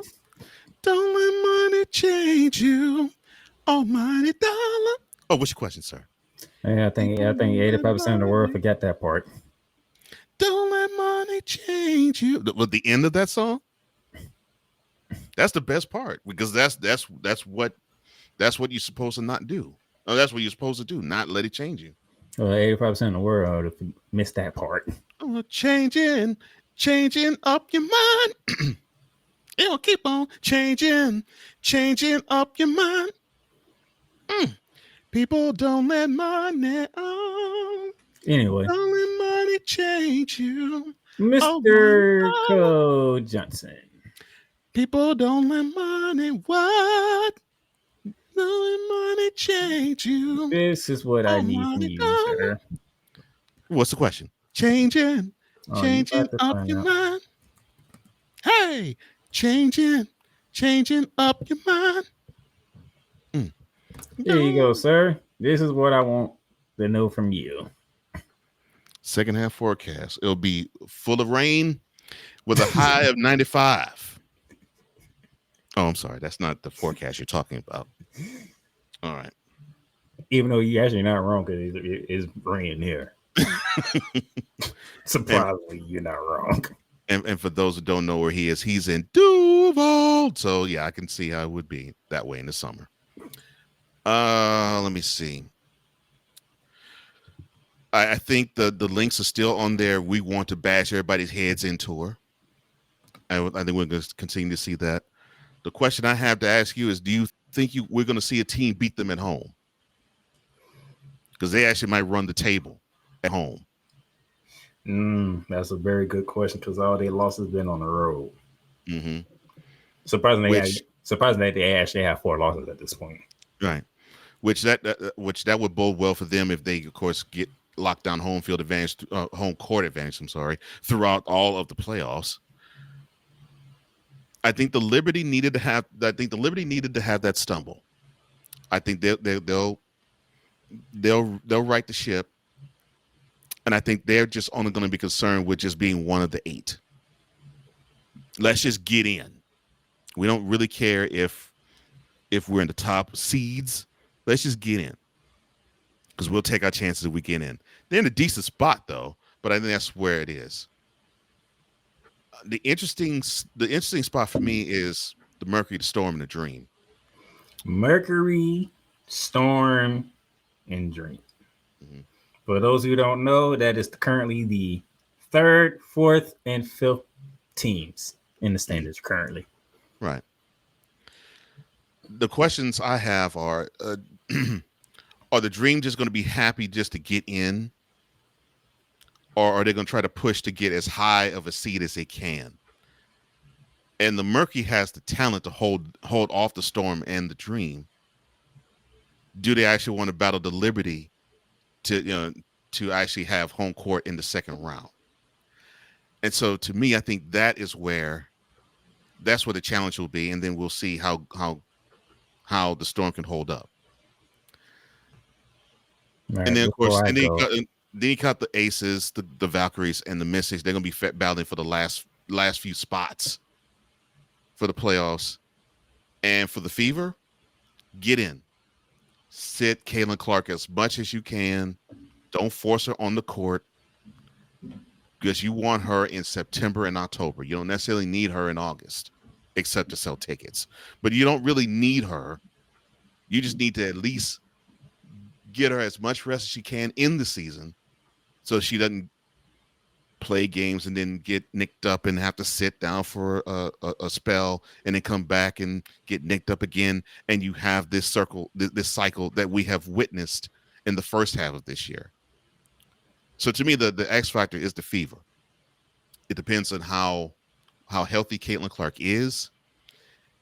If she is, I think they can throw some monkey wrenches in the plans of many teams in the playoffs. If not, they may have to struggle just like they did last year to just get a seat in the playoffs. And I have 2 more things. Well, 3. We're gonna see Angel Reese still. How did the children say it?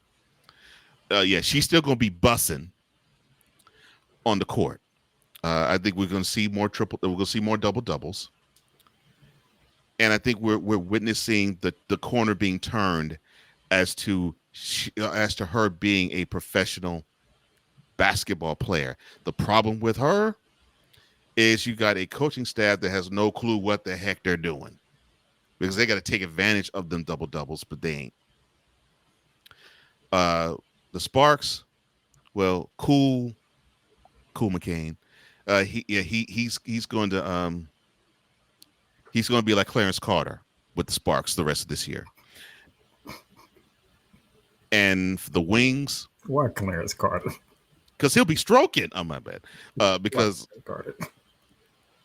and in the Dallas Wings, let me see. They 6-17 now. Let's say it's 23 games. I expect them to lose the last 21 they play. Non-biased take, sir. What do you mean that's a non-biased take? Non-biased take. Them chaps horrible. You know damn well they ain't losing the last 21 games. Yeah, I'm calling your ass out. Yeah, that's right. I'm calling you out. I saved that one for you to do that. Talking about they gonna lose the last 21 games. Get the hell out of here. Now we got them face backers on that darn team. Oh, I knew that would get you right. I knew that would get a rise out of you. Just like the Sparks get a rise out of Cool. You're talking about the different types of rises there, sir. Let's make sure we don't get those two confused. Well, no, yeah. The rise with Playmaker, it's humor. The rise with Cool, it ain't humorous. Congrats, though, to you, sir. Happy Clarence Cartering when you watch the Sparks. Hopefully, they spark something in you. You were so wrong. What? And knowing Cool, he ain't gonna say a word. He gonna be like, "Yep." What? I'm just speaking facts. I ain't say you was lying. I just say you were wrong. I would say you was wrong for saying it. I ain't say you were lying. Remember, that guy is my co-host, so I know that man can't not do a show without bringing up cakes. I know. That's why I said it. I was like, okay. I don't think Playmaker would object to me calling out Cool and his penchant for loving the Los Angeles Sparks, because he loves the way they play. He don't watch how they play.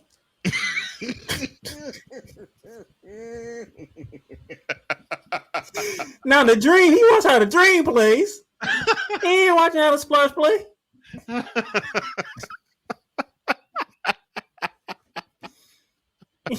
I'm sorry, Cool, but I'm sorry.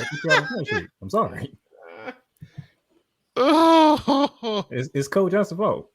It's my fault. How? Because he started putting you out on furniture, and I gotta make sure it's correct. How is it my fault? I'm just stating facts. The second that they hear, Cool's gonna whip. Cool's gonna he's gonna get his Clarence Carter on. Oh, you left one team. You left one team out there, sir. The Connecticut Sun will experience more sunsets, because I still shake my head as to how this team went from a contender to absolute dog in a single bound. How? Ladies and gentlemen, the disappointment in Coach Johnson's voice is brought to you by the Dallas Wings are like the last team in the WNBA. And that pisses me off. The Wings should be last place in the WNBA, but the doggone Sun have to be more pathetic than the Wings are. Oh, you'll hate your foot. See, Dallas never fails. It never fails. Again, I love Dallas. The architecture, the houses, the wonderful scenery. I love Dallas. I have many people I love who live there. My man Ben, my man Ivan. Heck, I even have an ex-girlfriend that I still like who lives in Dallas. You want me to prove to you how much Coach Johnson hate Dallas? You can take the Dallas Cowboys out of Dallas, and he will still say the same thing he's been saying about Dallas. Well, you ain't lying, but still. Exactly. I took out the most popular team from that city, and I still say you would still be saying the same things.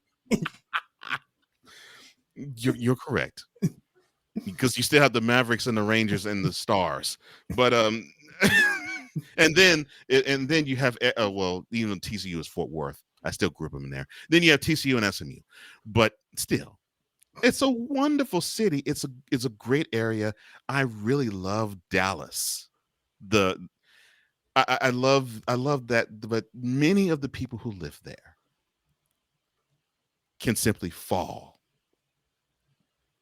down a Grand Canyon. Not all of them. As I said, I have many people that I love, and I still do love, who live there, and I want them to have a wonderful time while living there. One of these days, I'm gonna get Megan Press on this program. One of these days. She doesn't live in Dallas, so I'm good with that. If she lived in Dallas, I would enjoy it more. But oh my God.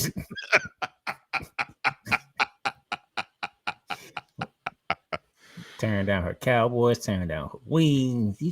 Look, I don't tear down the Cowboys. The Cowboys are fine. It's just Cowboys fan.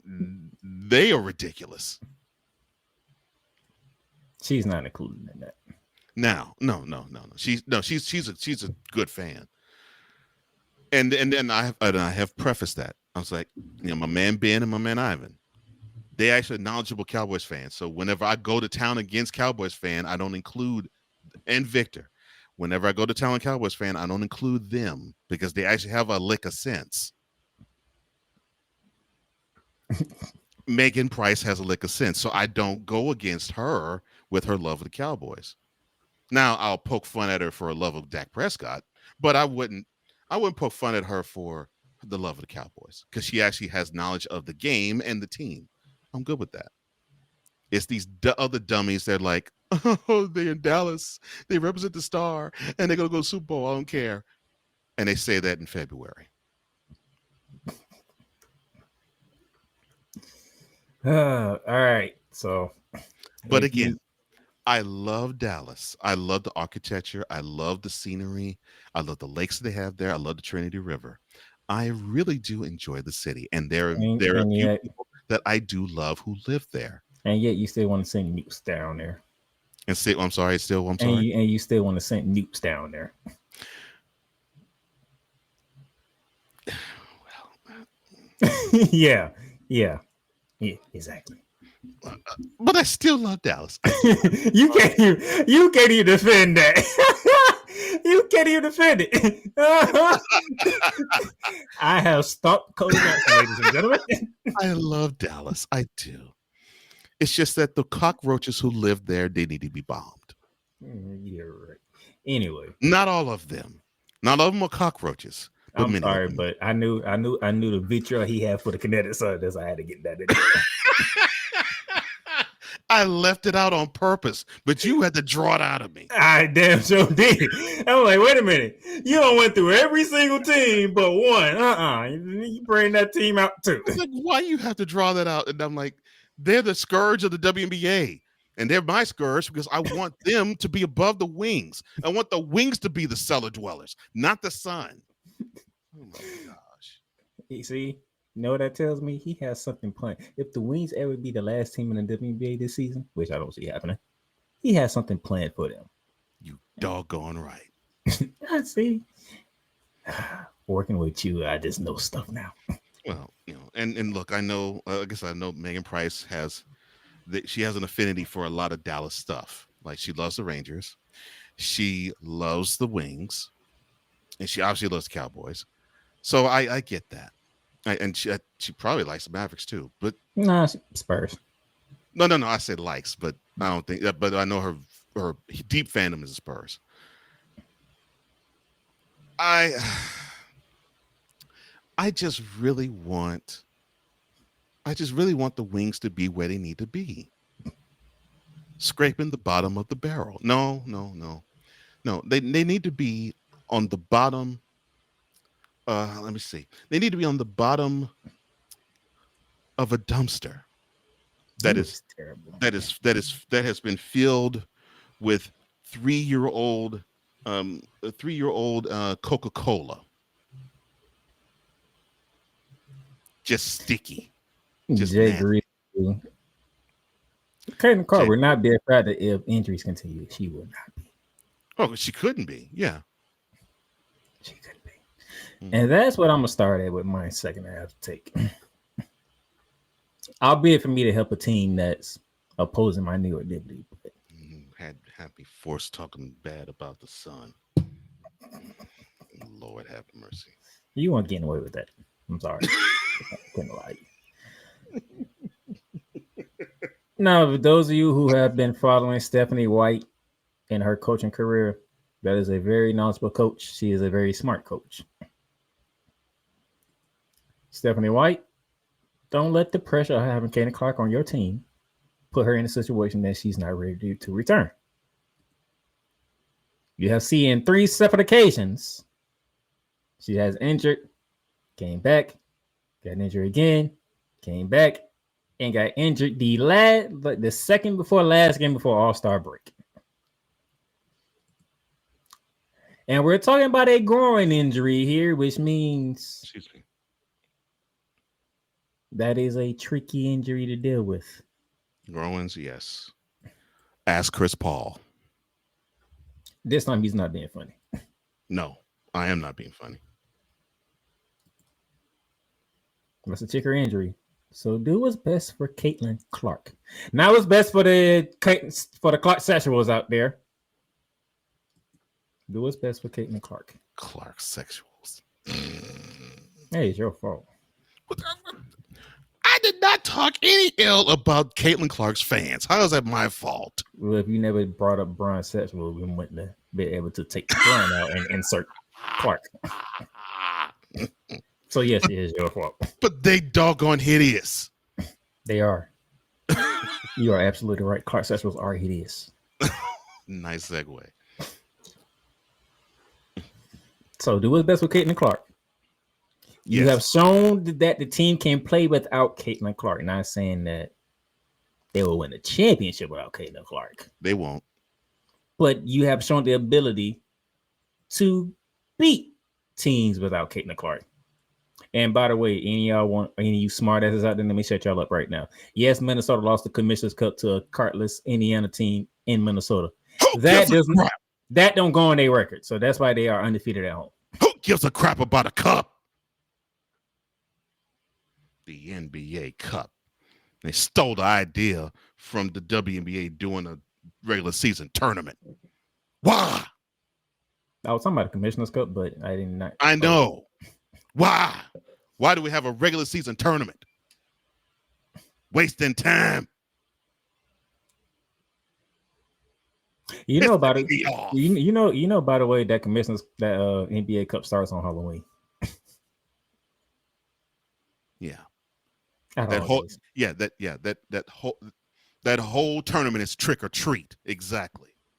According to Vic, there's no treat in that tournament. Yeah, they need to just all dress up in costumes the whole tournament. You do the court, you might as well do the players. So anyway, take care of Caitlin Clark. A in-season tournament. Minnesota is doing exactly what I thought it was going to be. They're on the revenge tour. They have fought 4 times, but for the most part, they have been snatching heads off teams. Pause. Oh, doggone it.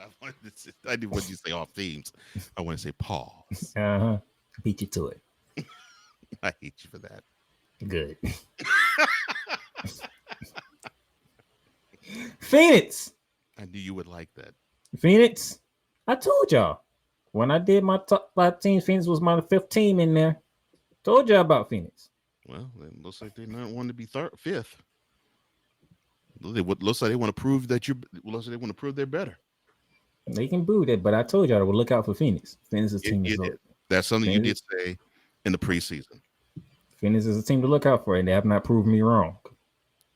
And they should be, because they have young talent and it's starting to gel. And that's why I said the only issue I have with them, can they gel? The answer to that question is yes.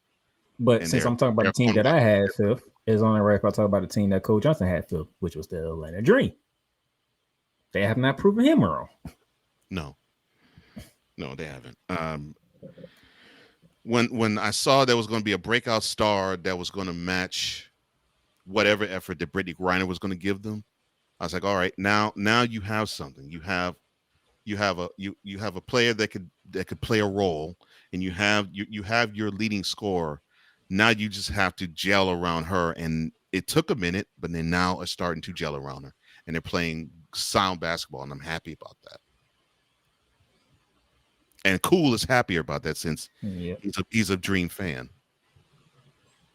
The Mystics were another team I said on the outside looking in, you might want to watch out for, because the way they draft, and boy, they had 2 rookies make the All-Star.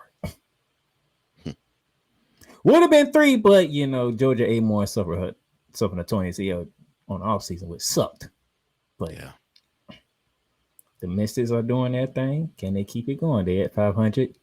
Now, the surprising disappointment, Las Vegas Aces, they struggling. They at 500. Yeah, And speaking of injuries, the Queen herself has been dealing with some injuries just like Caitlin Clark has. So the Queen needs help in Vegas, ladies and gentlemen. The Queen needs help. Plain and simple. Yeah. She can't do it by herself. Not this season.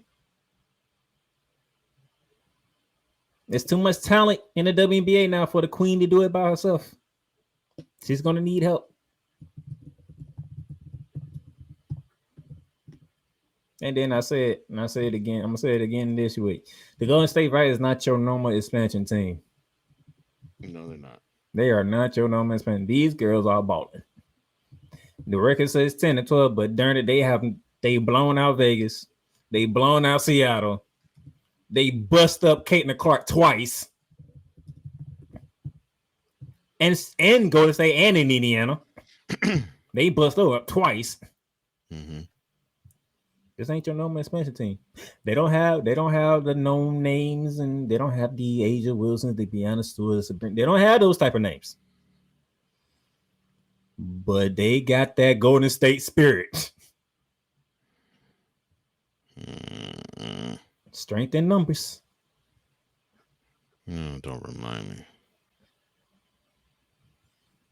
The LA Sparks been a disappointment so far, but they did finish the first half on a correct note. So not cool. Yeah.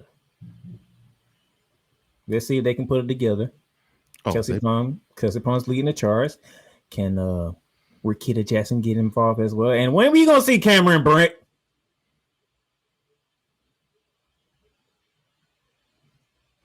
When you gonna get your top behind back on the court so they can have a defensive presence? That's what they missing. The leading shot blocker from last year has not stepped foot on the court. I ain't gonna talk about the Dallas Wings. I ain't gonna talk about the Connecticut Suns. It's a waste of my time. But the Chicago Sky. I told you. The biggest. Because I knew you have picture with the Connecticut Suns, so I was gonna get that out of you regardless. I hate the Sun right now. I know you do. Chicago. They're not doing their job. 7-15. And you know the Sky. They definitely aren't doing their job. 7-15 is not what I predicted. There were 22 games of the WNBA season for you guys. You have the Twin Towers and Camila Cardozo and Angel Reese. You have a certified bucket who has not been a certified bucket this year in Aria Atkins. You lost your point guard, Courtney Vanderstoot, to a torn ACL. Guess what? You have a rookie point guard that you only give 4 minutes to.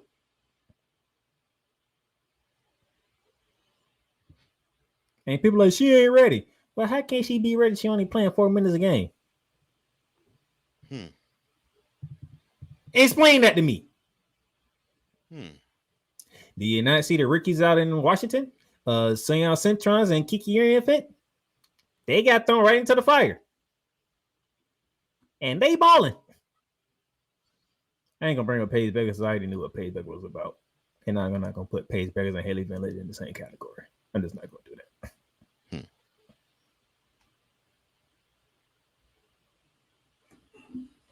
But when you have a first year head coach in Taylor Marsh, maybe that's the problem why Haley Van Litten can't get no playing time. Because he don't know what the hell he doing. And he came from a championship pedigree in Las Vegas. Right. So, let's see. And then finally, the defending champs. And to Humor Cole Johnson in my New York Liberty. We had a stretch where I was not pleased. We started off 9-0, then we went 3-6 the next 9 games. It was like, what the hell has happened? Well, one of the main reasons we didn't have John Quill Jones, the finals MVP. But with type of talent that we have, one person injured should not make us drop that dramatically. But we finished the first half with a 3-game winning streak. All right, good. Now we are bringing in Messerman from Belgium. Hopefully it don't take long to get her back to the States. Belgium don't play with me. And Trump, don't you play with me either. Damn it. The way that you've been acting lately, you've been on one. And not in a good way.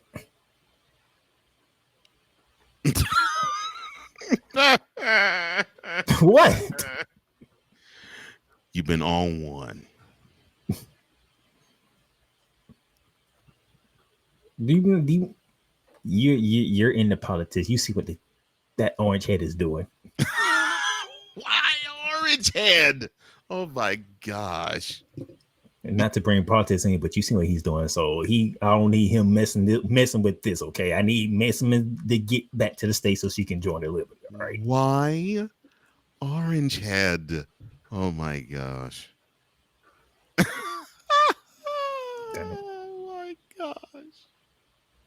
We showed out Friday night. Okay. That's great. That's a nice participation awards for us. Orange head. But they are participation awards. We don't do participation awards now. Why does it have to be that unbiased orange head? We are trying to repeat as champions. Orange head. Oh my gosh. Yes, I said it, all right. Well, you know, orange head lived in New York. And you do realize I ain't the only one that you know, and you know I ain't the first one that said it. So I don't know why you're so surprised that I said it. No, I'm not surprised. It just is funny. Orange head. We will be getting John Crud Jones back at some point, either this week or next week. Okay. I need that same energy that we finished the first half with when she comes back. I'm trying to repeat here, okay? Orange head. The New York Liberty fan base, we are trying to repeat here. And yes, I officially found me a New York Liberty group to join to talk Liberty basketball. Not surprised. Took you long enough. Oh, shut up.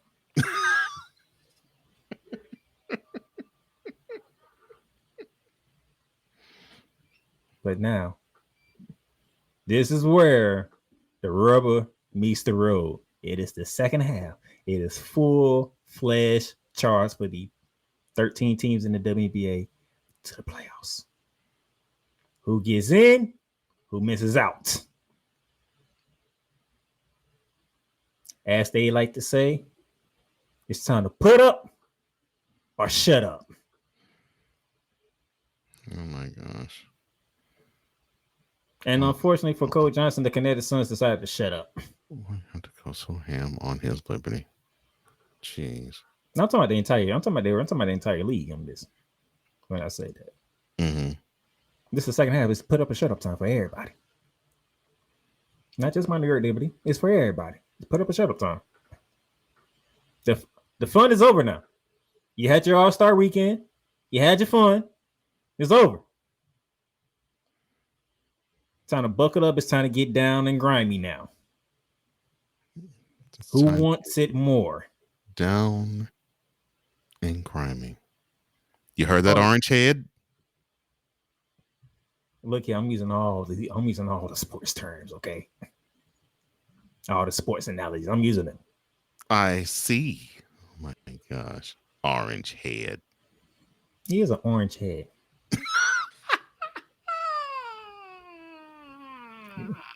He lucky I'm talking about the NFL because what he trying to do with a certain team in DC. Well, he's been trying to ruin the NFL for decades, so it doesn't surprise me he's doing there.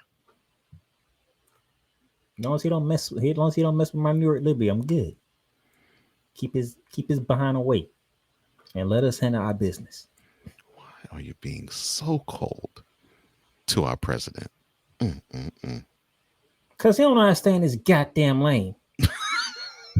He thinks everything is his lane. That's the freaking problem.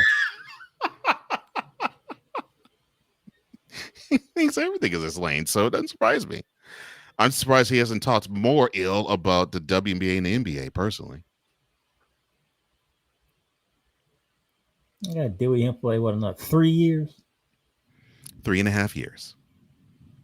It's actually exactly 3.5 years. Damn jerk offs. Yeah, because he just made his 6-month anniversary yesterday. So 3.5 more years. But outside of that, ladies, y'all onto something. Y'all booming. Y'all been balling. Y'all been putting out great product. We'll y'all will handle the CBA when it's time to handle the CBA. But now I need y'all locked in to focus on the second half. Finish strong. Why are you acting like they are peddling coke? Because I'm letting them know I'm in full support of what they are owed. I'm in full support of what they're owed too. But in order to get there, keep the product going. I'm in full support of them getting what they're owed as well. The problem I see is that they're and ladies, this is just a criticism. And I love what you do, but your labor union is rather weak. How is it that we are now in year number 20? Let me see, 29, and you only are getting less than 10% of the pie? And you allowed this to happen? That's the issue I have. I know that's the issue you have, but what I'm saying is keep the product going, meaning keep balling on the court. Yeah, keep the product going, but you also and then when the time comes, that's what I'm saying. When the time comes, which is after the season, you throw it in their face. You let them know this is what it is and this is what it's gonna be. Why am I hearing a pimp like in the back in the 1970s after that with his lap? I'm just hearing that in my head when you said that. Gotta keep it a buck. I gotta work for my ladies, all right? Gotta work for my ladies. The thing is, they also have to work for themselves too, and I think that's where they have faltered. But I do overall agree with you. Keep the pedal to the metal. Show us all why this product is leaps and bounds better than it's been. Heck, 2, forget 3, 4, or 5 years ago. Show us why we all should pay attention. Show us why there's more eyeballs that are being placed onto the product. Yeah, I agree with you there. But man, they got to be on these owners' necks to allow them to earn $9 out of $10. Nah, not earn for the owners to actually pocket $9 out of every $10. No, nah. That's what I have. Final words. Yeah, the shirts are cute.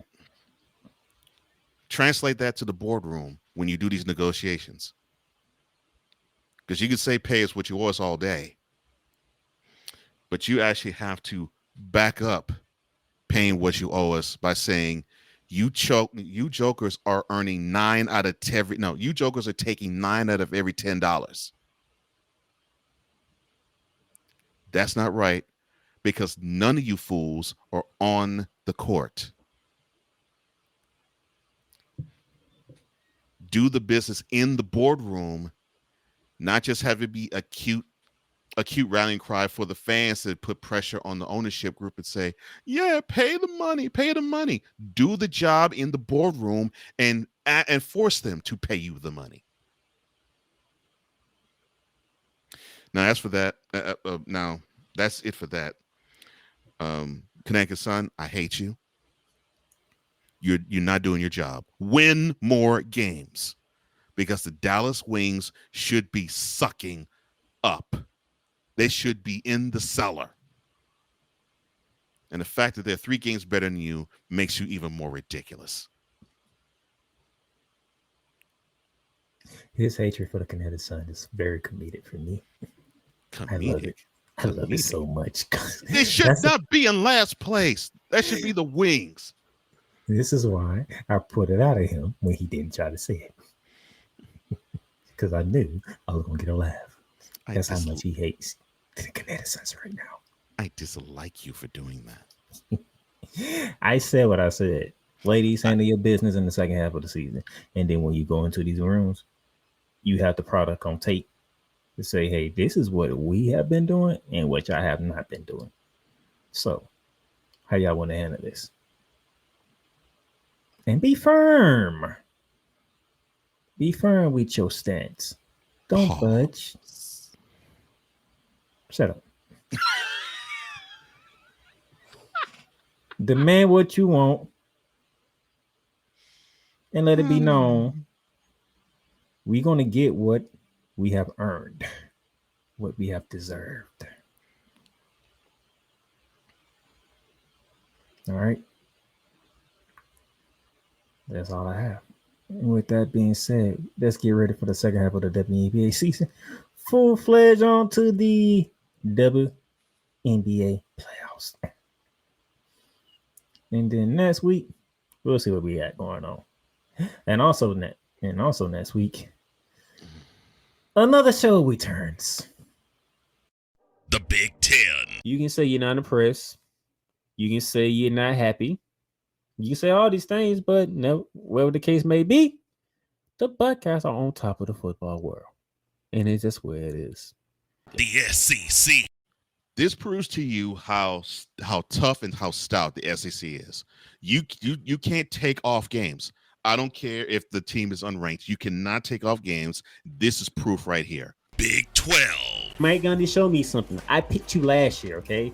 The ACC. Start with the biggest name first. Chapel Bill now. It's no longer called Chapel Hill. It's called Chapel Bill because Bill Belichick is now the head coach of the North Carolina Tar Heels. The CLP rankings, do away with that. Right. Do away with it. Bring down the gridiron on the Playmakers Blog Network YouTube channel and where you can find podcasts.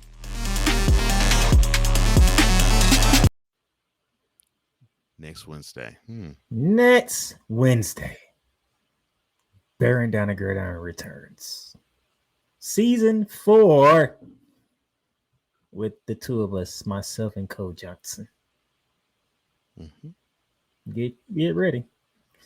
Previewing the 4 conferences in the next 4 weeks leading up to the opening weekend of the college football season. So next week, if you're a Big 12 fan, get ready. Because I got a feeling it's going to be a lot of fun previewing the Big 12 conference. Oh, man. Yeah. And don't worry. That's what conference it is. At some point during the show, Cole Johnson will speak to the college football fans on his part of the show. Oh, yeah. And guess what? I'm letting y'all know we talking football, which means, y'all thought he was an evil scientist. On this show, you ain't seen nothing yet. Oh, Lord. I'm a nice guy. No.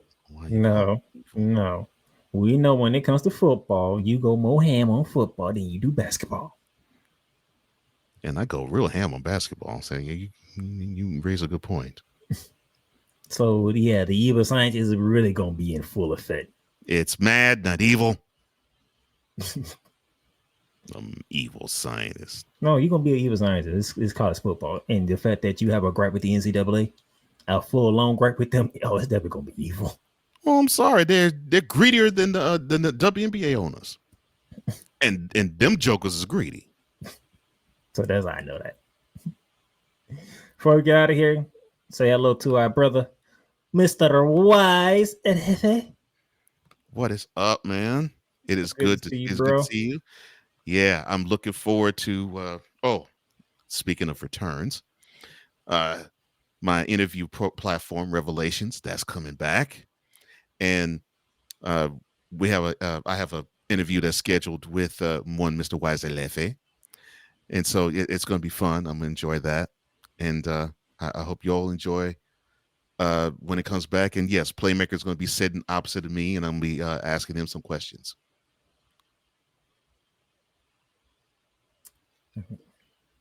I can't say no.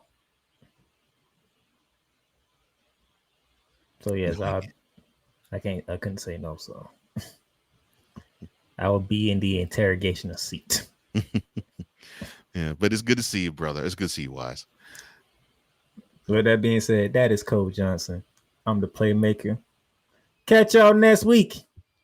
Y'all enjoy your WNBA basketball. See y'all. You've done good. You've done great. But you can't stop here. You can't stop now. You gotta keep going. Through all your trials and your tribulations, you gotta keep pushing. Now, finish your canvas. Yeah, gotta get it out the mud, that's the only way to win. Who am I to point the finger like I never ever seen? Been through the ups and downs like the letter N. They don't let you through the door, better kick that again. Cause that's the only way to win. That's the only way to go. Gotta get it out the mud. Gotta get it out the flow. Cause that's the only way to go. Let's go. Thank you for tuning in to today's episode. If you want to follow the podcast, you can follow it on all streaming platforms, including Apple Podcasts, Google Podcasts, Spotify, Stitcher, and a whole lot more. This has been Shooting the Lights Out. Masterpiece.